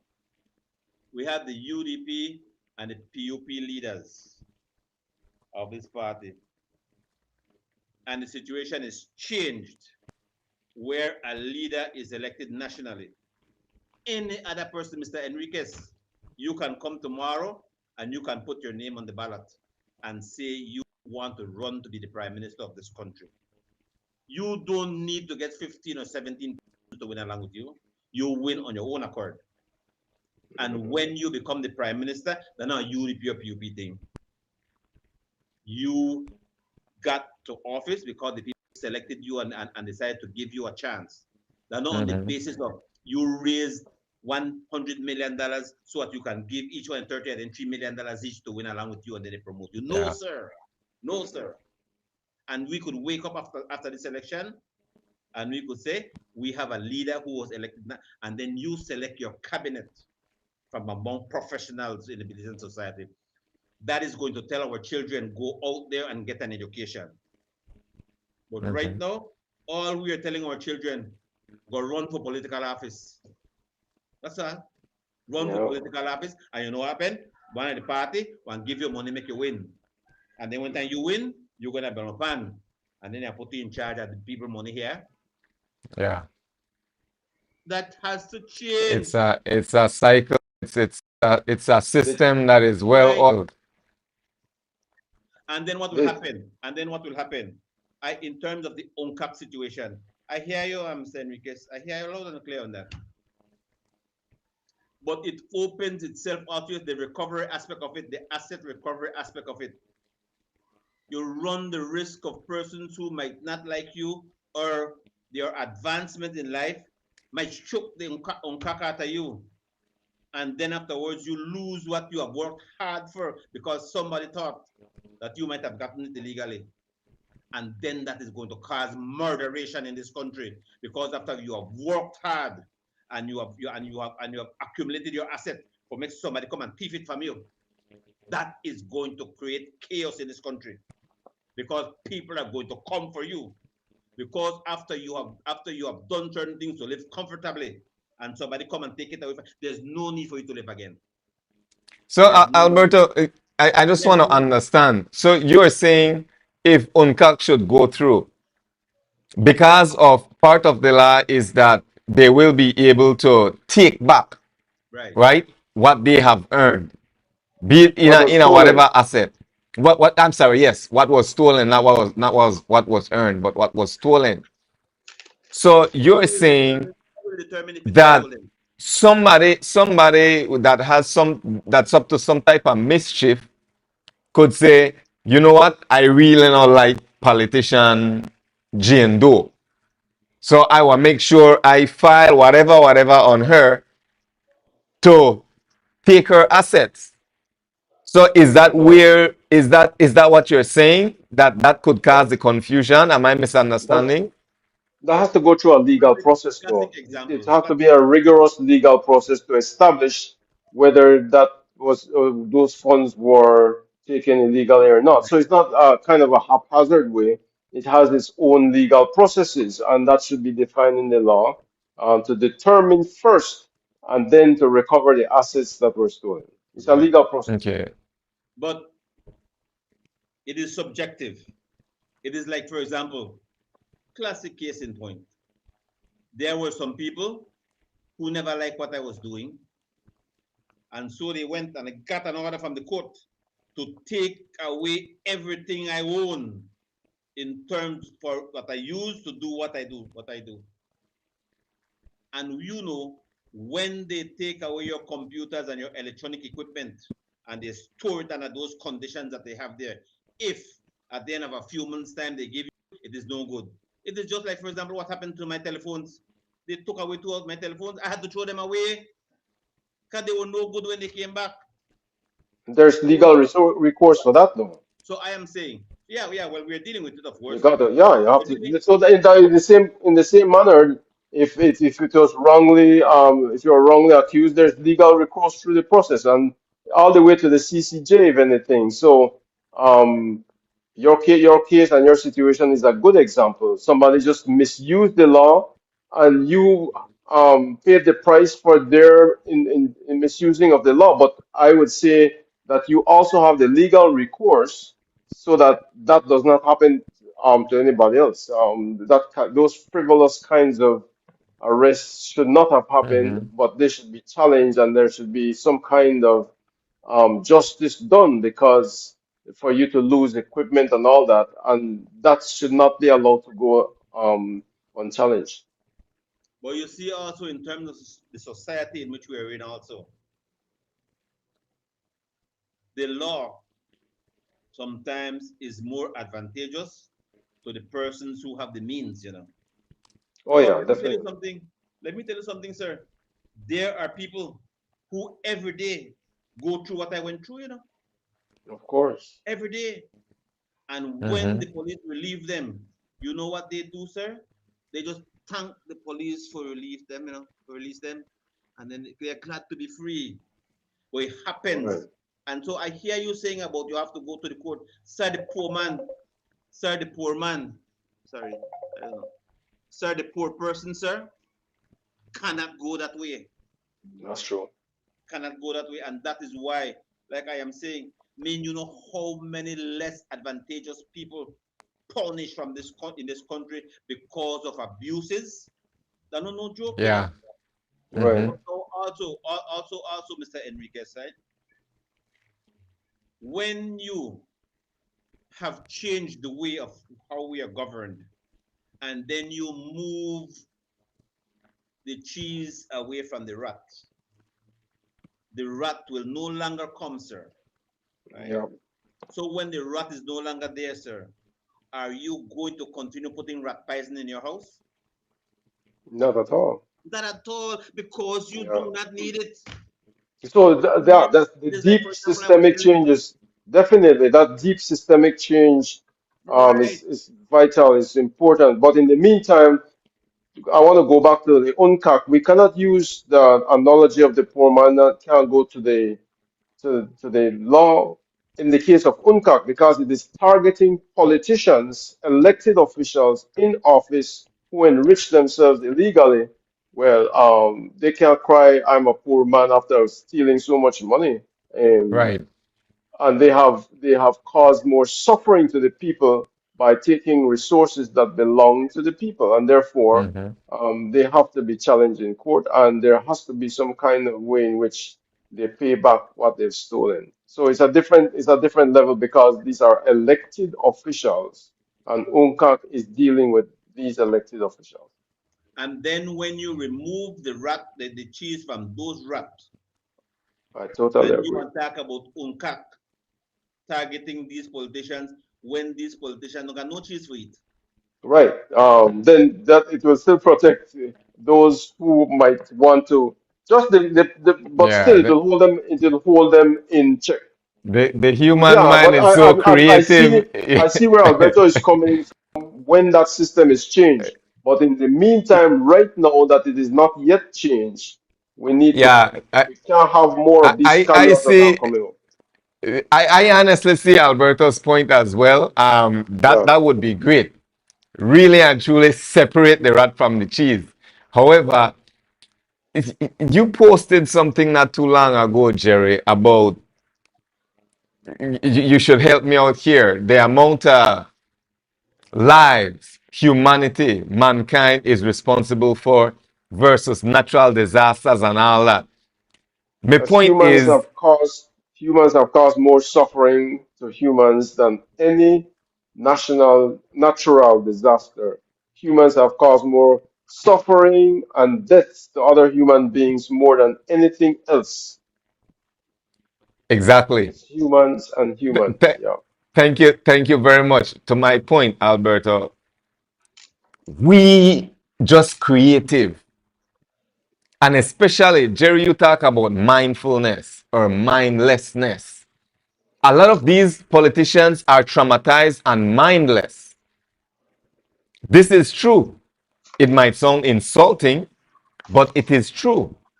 A lot of them are traumatized and they're mindless. They're not being mindful about their actions and the hurt that their actions cause every day to everyday people.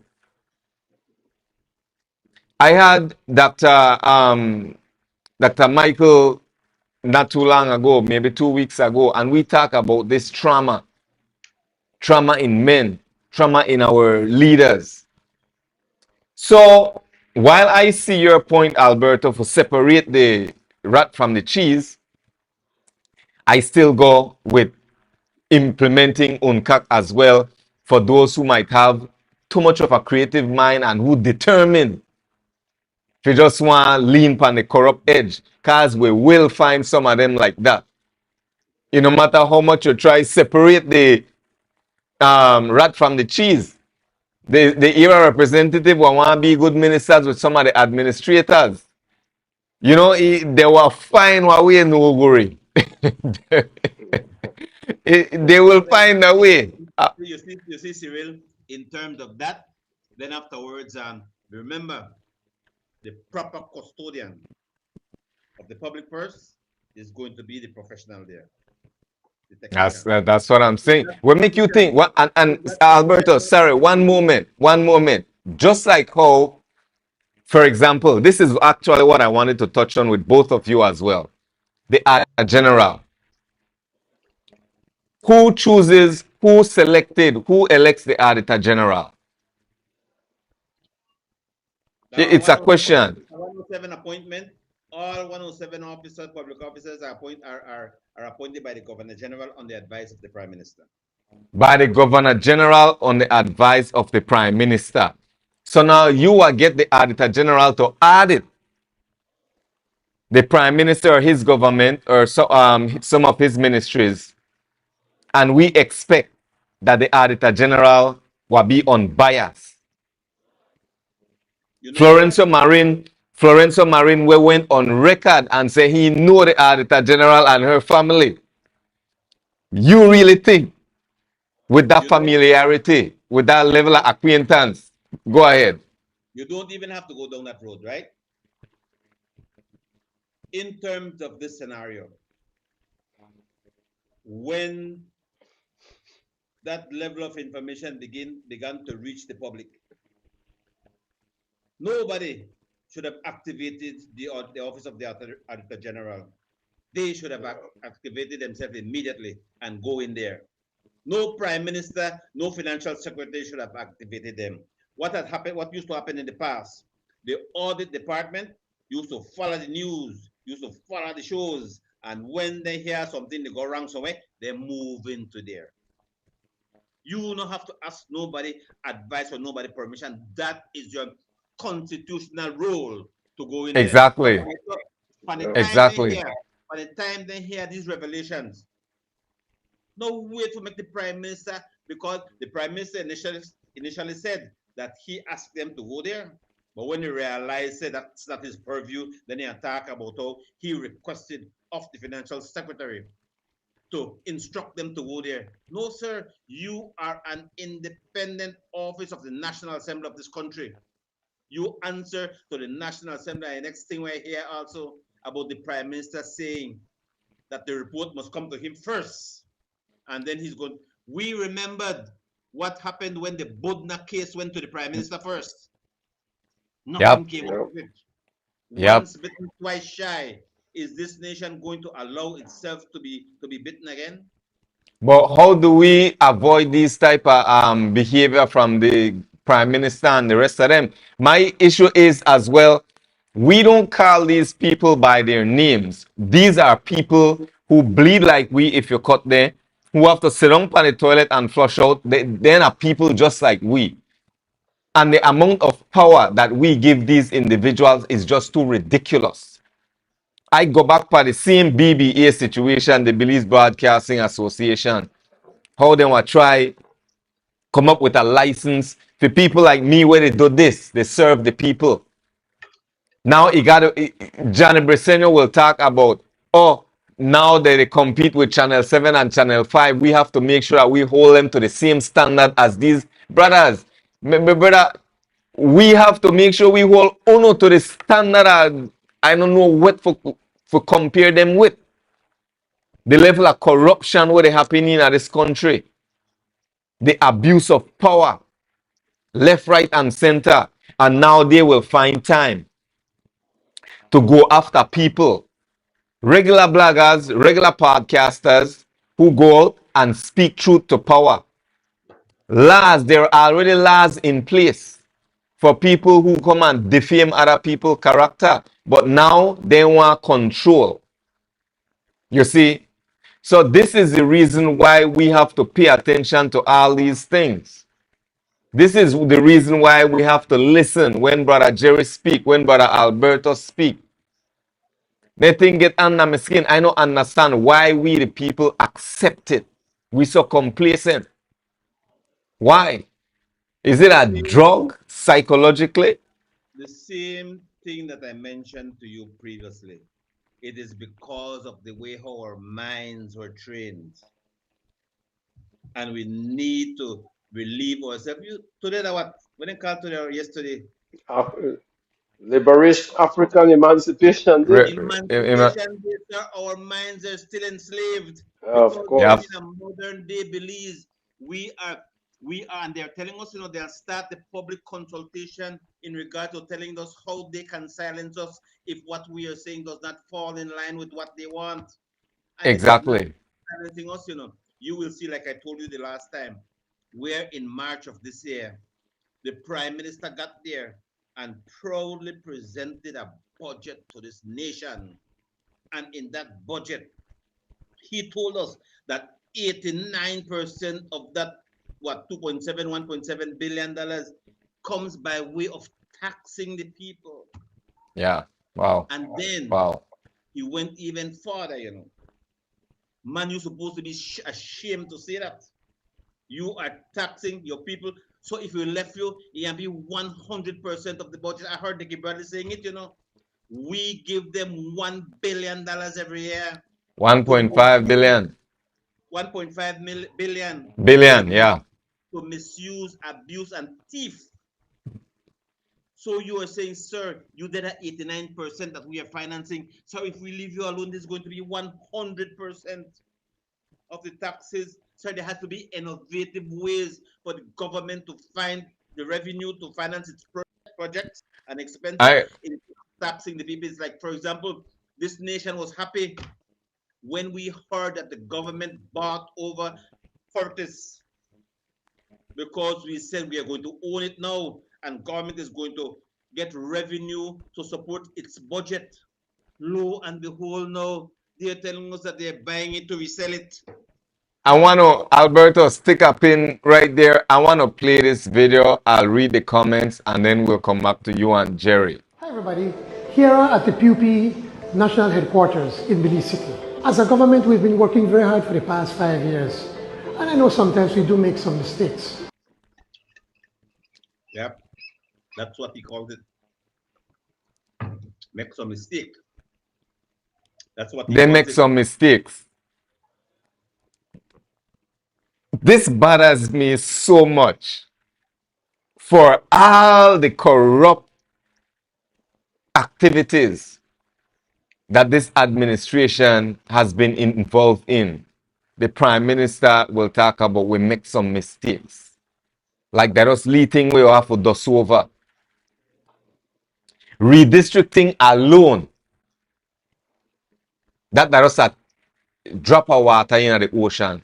But redistricting alone was supposed to be completed a long time ago. We look at the constituency fund. Make a look at the comment and then come back to this and hear from both of you men. And we are getting ready to close up. It's now 8:04.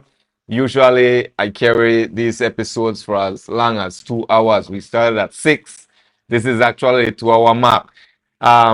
It went just like that, Jerry and Alberto. Let me read the comments and then we'll be right back. Christine Vasquez, time for a revolution, my people. How much more will we accept? Janelle Morgan, I mistake. Okay, you said something else earlier. Jahim Kyrie, they want to regulate the wrong things. When will they implement policies that regulate rent in Belize instead of trying to control free speech? Let's see, Christine Vasquez, Belizeans, we are weak. What will it take for us to hit the streets? I'm telling you, my sister, Mar, and yet they keep borrowing money from other countries. Let's go to Warrior Carib. We are encouraging students to get a degree and go right back into the system to become good employees rather than local businessmen and women. So many teachers, that is, are attending Galen University only to return back into the classroom and work. There is more to that I'm not seeing. Let's read 2 more. Let's see, Shirley Drummer. They're just greedy and selfish, and it's sad that our people have to be left behind. Man, I tell you, one more, Mar Barnett. That's the reason when someone is elected, they need to show what they own before they are elected. Very, very true. Once they show what they have before they are elected, and all of a sudden they become millionaires, then you know. Same thing Jerry was saying. Jerry, Alberto, I want to start with Jerry first. My brother, your closing remarks. There's so much I want to touch on Commerce Bite, even though it happened to be old news for a lot of people, but both of you have spoken intelligently on Commerce Bite. Whenever I have this podcast, because this is Dangriga Unmuted, definitely we address national issues, but I have to touch on something at home here in Dangriga. Let's just for a brief moment, if you know, allow me, maybe 1 minute each, just to give me on a sentiment, on a wisdom on Commerce Bite as to why we are where we're at. Jerry? And then you could just give me a closing remarks. Okay, I think the whole situation with Commerce Byte is reflective of the everything else we've discussed. That people are not aware, people are not engaged, and things are happening around them, and they're still not aware, and they allow that to continue to happen. As Alberto said, also there needs to be change. The revolution has to start with the mind, and people have to get conscious. People have to be aware. People have to know. And knowledge is not enough. I mean, there are people with intellectual achievements and they're still not aware. They're still sleepwalking. They're still closed out. Awareness gives you a broader scope, an internal knowledge, and being able to think critically and to act to make changes. And that is not happening. And so the challenge with all that we're seeing to bring about this change and transformation is for people first to be aware. And we need to expand that awareness as you're doing, but other media sources have to be educating the people, let them know their rights, let them know the Constitution, let them know how this country is governed, and then people must act. The second part is also the awareness, then the action, but as I keep saying, I'm totally disappointed with the unions. I'm totally disappointed with the collective. When they see all these wrongs, they see our country need to change, that it needs transformation, and they have the power to shut this country down, to make demands, to make sure that it is run properly. And if that is not done, then the status quo continue. So the challenge that we have is for people to own this country, to take charge as an individual and collective, Just like I take on matters individually, but I just did not do that. I became aware. Over the years, I'm watching the country. Apart from my training in development economics and sociology and psychology, all of these were tools that I used, yes, but I did not just keep quiet with all this training. I have to Mm-hmm. transform that into action to make a Absolutely. difference. Otherwise, it is useless. Any education that is just gotten and for you to just sit on it is totally useless, and you're not making any difference at all, except reconfirming and recreating the status quo. If your education system does not liberate, it does not make any change, then it is for me useless. And it's just self-serving. So I challenge people to wake up, to do something. We cannot continue to condemn the future generations by the kinds of wrong, the corruption, the thievery, the theft. I mean, and all of these things that we're seeing in our system. I know there are people who are afraid, yes, but say something, add Mm-hmm. voice to the collective, and make sure that you can make a difference. And I really appeal to people to stop sitting on the fence while these things are happening. Say something, share it with other members of your family and community, and try to make sure that any little thing that you can do to make a difference, but do not become a part of the corruption, because the population or prison rate also to a large extent can contribute and fuel this corruption. So that's what I could say more, but I'll leave it at that. My brother, thank you so much, Alberto. Okay. In terms of the commerce by pair in Dangriga, we continue to suffer from being led by politicians instead of true leaders. A politician, like I said before, all that is on his mind is winning the next election, while a true leader looks towards developing the next generation. In terms of the commerce by pair, the budget to run Dangriga, managed by the council, is $1.6 million. They derived 1.2 million of that amount from vehicle licenses, violations, property tax, trade licenses, taxing the people. The next 400,000 comes by way of subvention from central government.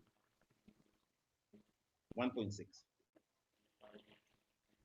When you look at the port, the Commerce by port in Dangriga, like Jeremy rightfully said, is one of the most natural ports, the most natural port in this country.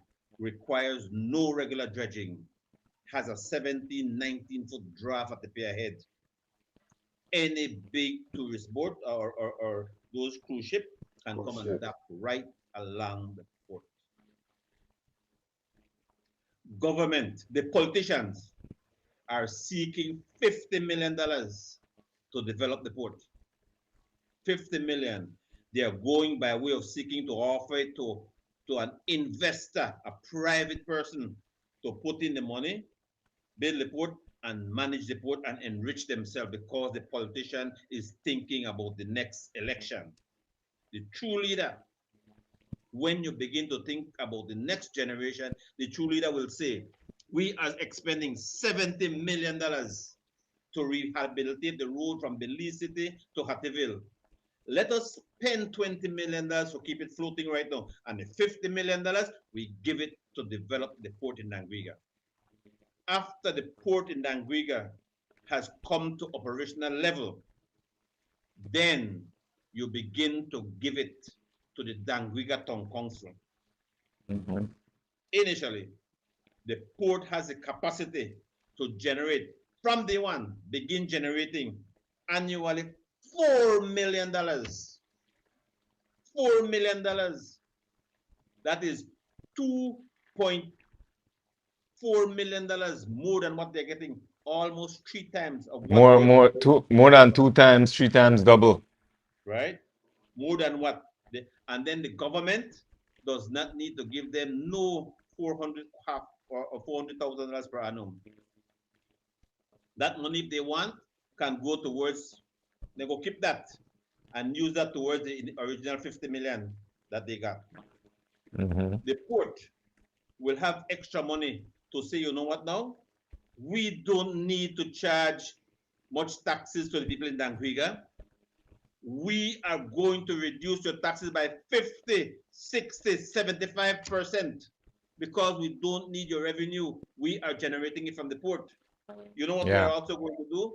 We are going to put $1 million annually to revive the citrus industry in Dangriga, so that when the citrus industry comes up and running, then they will export their products through the Commerce Bight port, and it is going to bring an additional $2 million of revenue into Dangriga. And you know what we're also going to do? Since citrus is doing well, we are going to get 200 acres of land, and we are going to plant citrus for the council. The revenue generated therefrom will be for the council, sir. Every single street in Dangriga can be cemented 10 inches thick if you want, sir. Never to be destroyed again. At no expense. At no expense to the government. But they don't want that. The politician is thinking about giving the port to somebody who we can go to next time and say, listen to me, I need $500,000 for run the campaign at Dangriga. That is the way how they think. And that's the mindset that needs to change, sir. Because when you empower Dangriga, there will be no need, no politician cannot go in there and dictate to the people. And you know what is going to happen to Dangriga, sir? It is going to develop so far. It is going to attract one large amount of Belizeans to go and live in that community because it will be cheaper to live in there. And that's the vision that you're supposed to have. But in terms of now, you know, this country has some intelligent people. One of the persons who I respect, that Dylan Vernon, very intelligent gentleman, academician, all of the big words there, sir. I heard that he was doing so. I just got snippets of it. He is talking about the same changing the way how we are governed. But then he's talking about, and we hear this discussion over and over again, we need to begin to discuss campaign financing. Right? He talks about, for example, government supposed to give some revenues to the political parties that they can use to campaign, because we need to ban foreign interests from financing campaigns. First of all, sir, with all due respect, sir, government monies must not be given to any individual to campaign with. Yeah. Not. Secondly, sir, and I told you this the last time, before you go and you make a decision, what I do is I use 4 criteria. It needs to be real. Has to be real. Has to be realistic. It has to be enforceable. It has to be affordable, and it has to be legal. Any one of those missing, you can't make. If it is illegal, you can't do it. If you can't enforce it, it don't make no sense. If it is not affordable, worse, and if it is not realistic. So any one of those ingredients are missing, then you need to scrap it.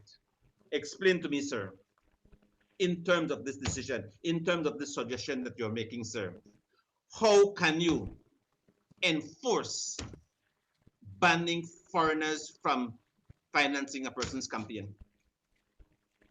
Sir, they're going to do it in secret, behind your back, even through by way of money laundering, sir.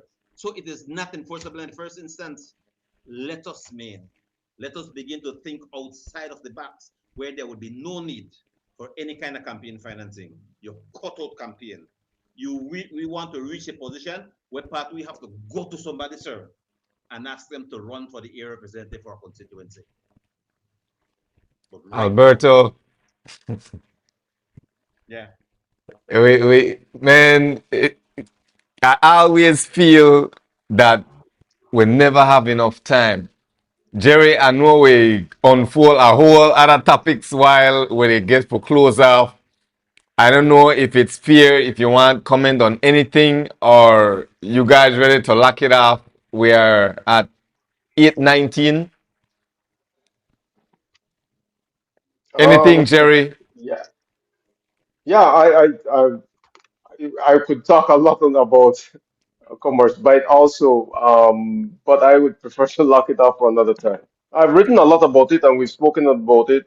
I concur with Alberto on his points on commerce, but that's a huge potential for the entire South and the entire country.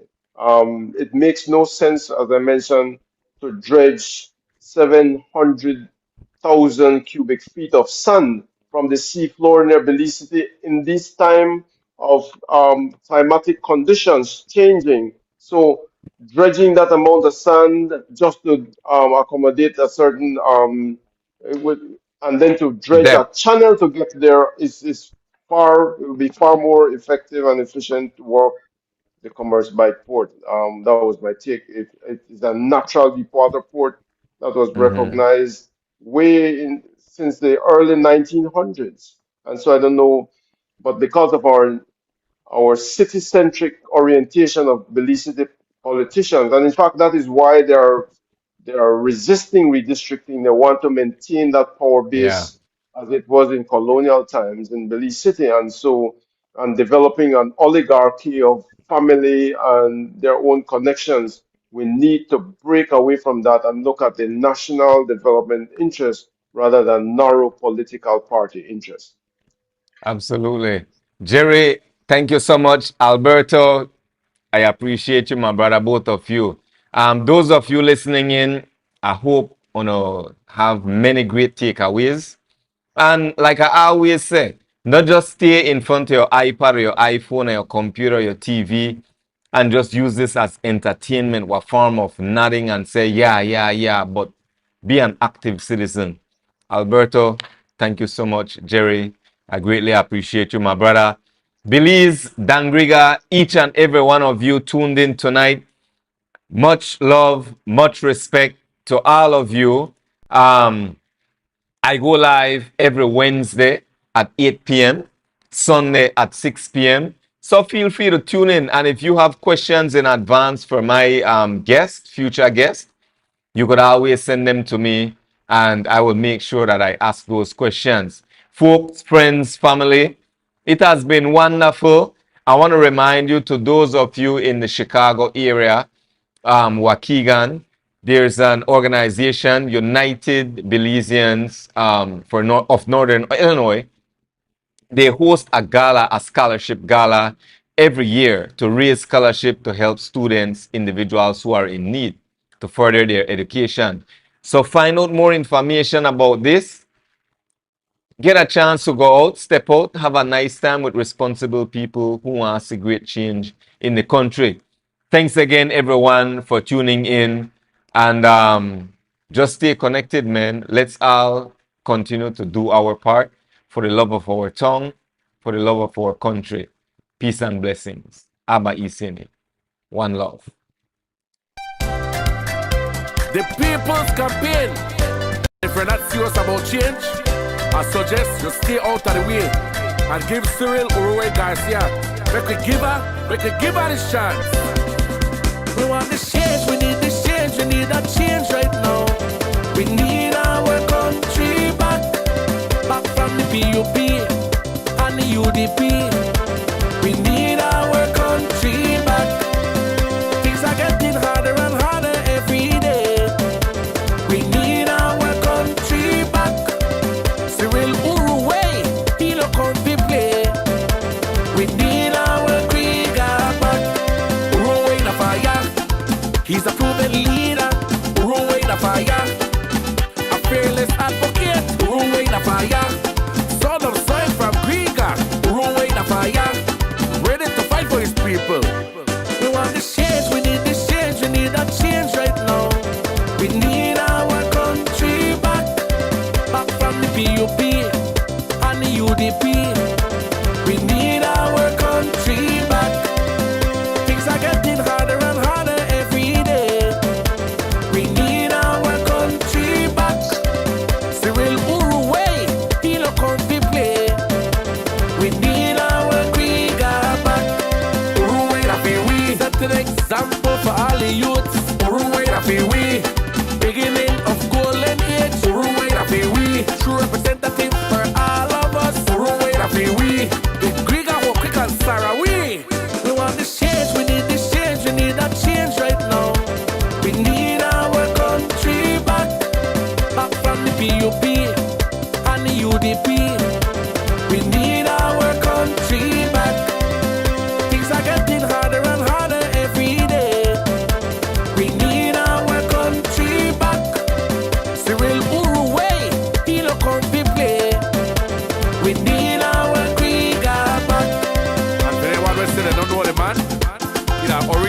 Paleka. Remember Auntie Lily Paleka? That's Auntie Lily's son. On election day, I will not go to the polls and betray my conscience. Election day, make sure you follow your conscience. Choose change now.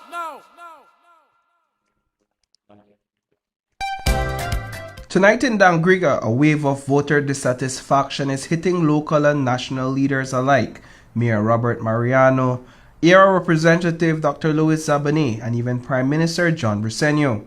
A new survey by pollster and retired assistant professor Dr. Philip Castillo shows support for Dr. Zabane has plunged dramatically. Remember, he won big in 2020 with 61% of the vote, and his popularity soared even higher in 2025 when he secured 76.5%. But Dr. Castillo's latest polling tells a very different story, one that suggests confidence in these leaders is slipping fast. He's underwater because I think he's at 41%, which means that more, at 41%, 4 out of every 10 voters do not approve of the job that he's doing. Now, again, we did not ask them why, but some voters, some citizens did provide an opinion. And then the opinion would be that in terms of accessing the area rep, that there seem to be challenges in accessing him, basically, in meeting him and those and that specific issue. A closer look at the numbers shows Dr. Zabane lost support in Dangriga Town and Uruwei, but he's still strong in outlying villages like Hope Creek. Responding to the poll, Dr. Zabane says he welcomes Dr. Castillo's work, but argues that data collected closer to election time gives a truer read on how voters will actually decide. First of all, the size of the poll is relatively small, but still helpful. So I'm not knocking it in that sense. I'm just saying that if you look at the last polls that he has done, you could go back and check them out. They have been consistently lower than the actual performance. So in my view, I don't believe that the numbers are that low.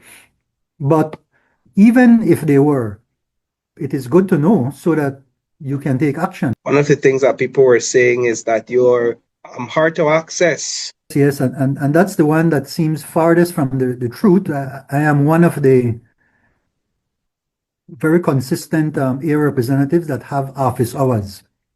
So on Thursdays, like for example tomorrow, I have my office.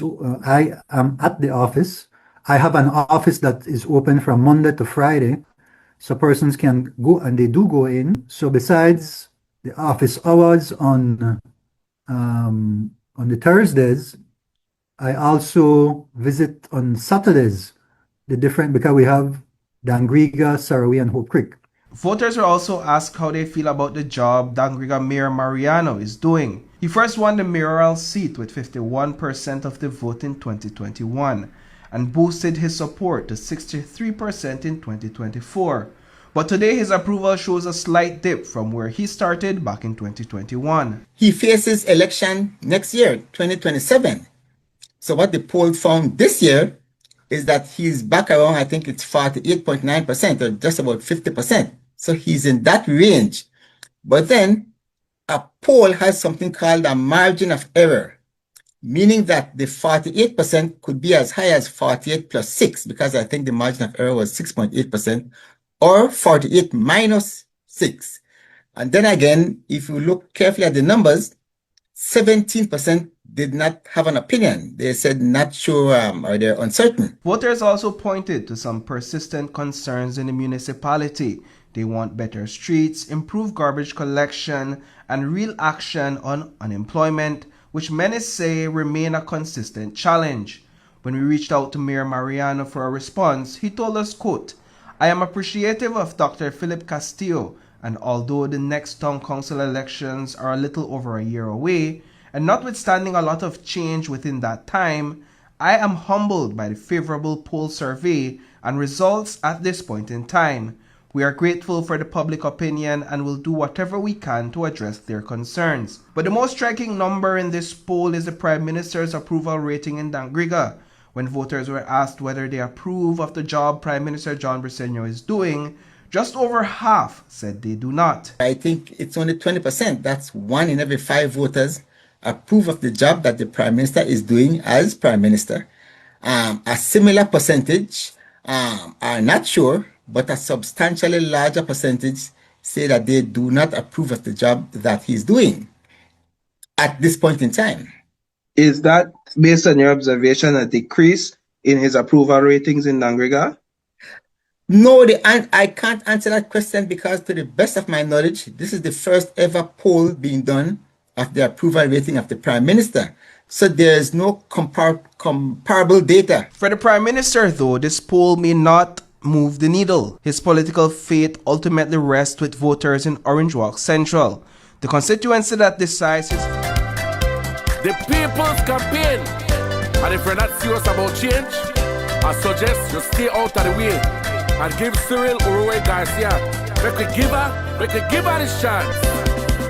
We want this change, we need this change, we need that change right now. We need our country back from the PUP and the UDP. We need our country back. Things are getting harder and harder every day. We need our country back. Cyril Uruwei, he look on the play. We need our Dangriga back. Uruwei na fire, he's a proven leader. Uruwei na fire, a fearless advocate. Uruwei na fire, son of soil from Dangriga. Uruwei na fire, ready to fight for his people. We want this change, we need this change, we need that change right now. We need our country back from the PUP and the UDP. We need our country back. Things are getting harder and harder every day. We need our country back. Cyril Uruwei, he look on the play. We need our Dangriga back. Uruwei na fi we, set an example for all the youths. Uruwei na fi we, beginning of golden age. Uruwei na fi we, true representative for all of us. Uruwei na fi we, the Dangriga walk quick and Sarah we. We want this change, we need this change, we need that change right now. We need our country back from the PUP and the UDP. We need our country back. Things are getting harder and harder every day. We need our country back. Cyril Uruwei, he look on the play. We need our Dangriga back. And for anyone who said they don't know the man, you know, originally Rick Faleka. Remember Auntie Lily Faleka? That's Auntie Lily's son. On election day, I will not go to the polls and betray my conscience. Election day, make sure you follow your conscience. Choose change now.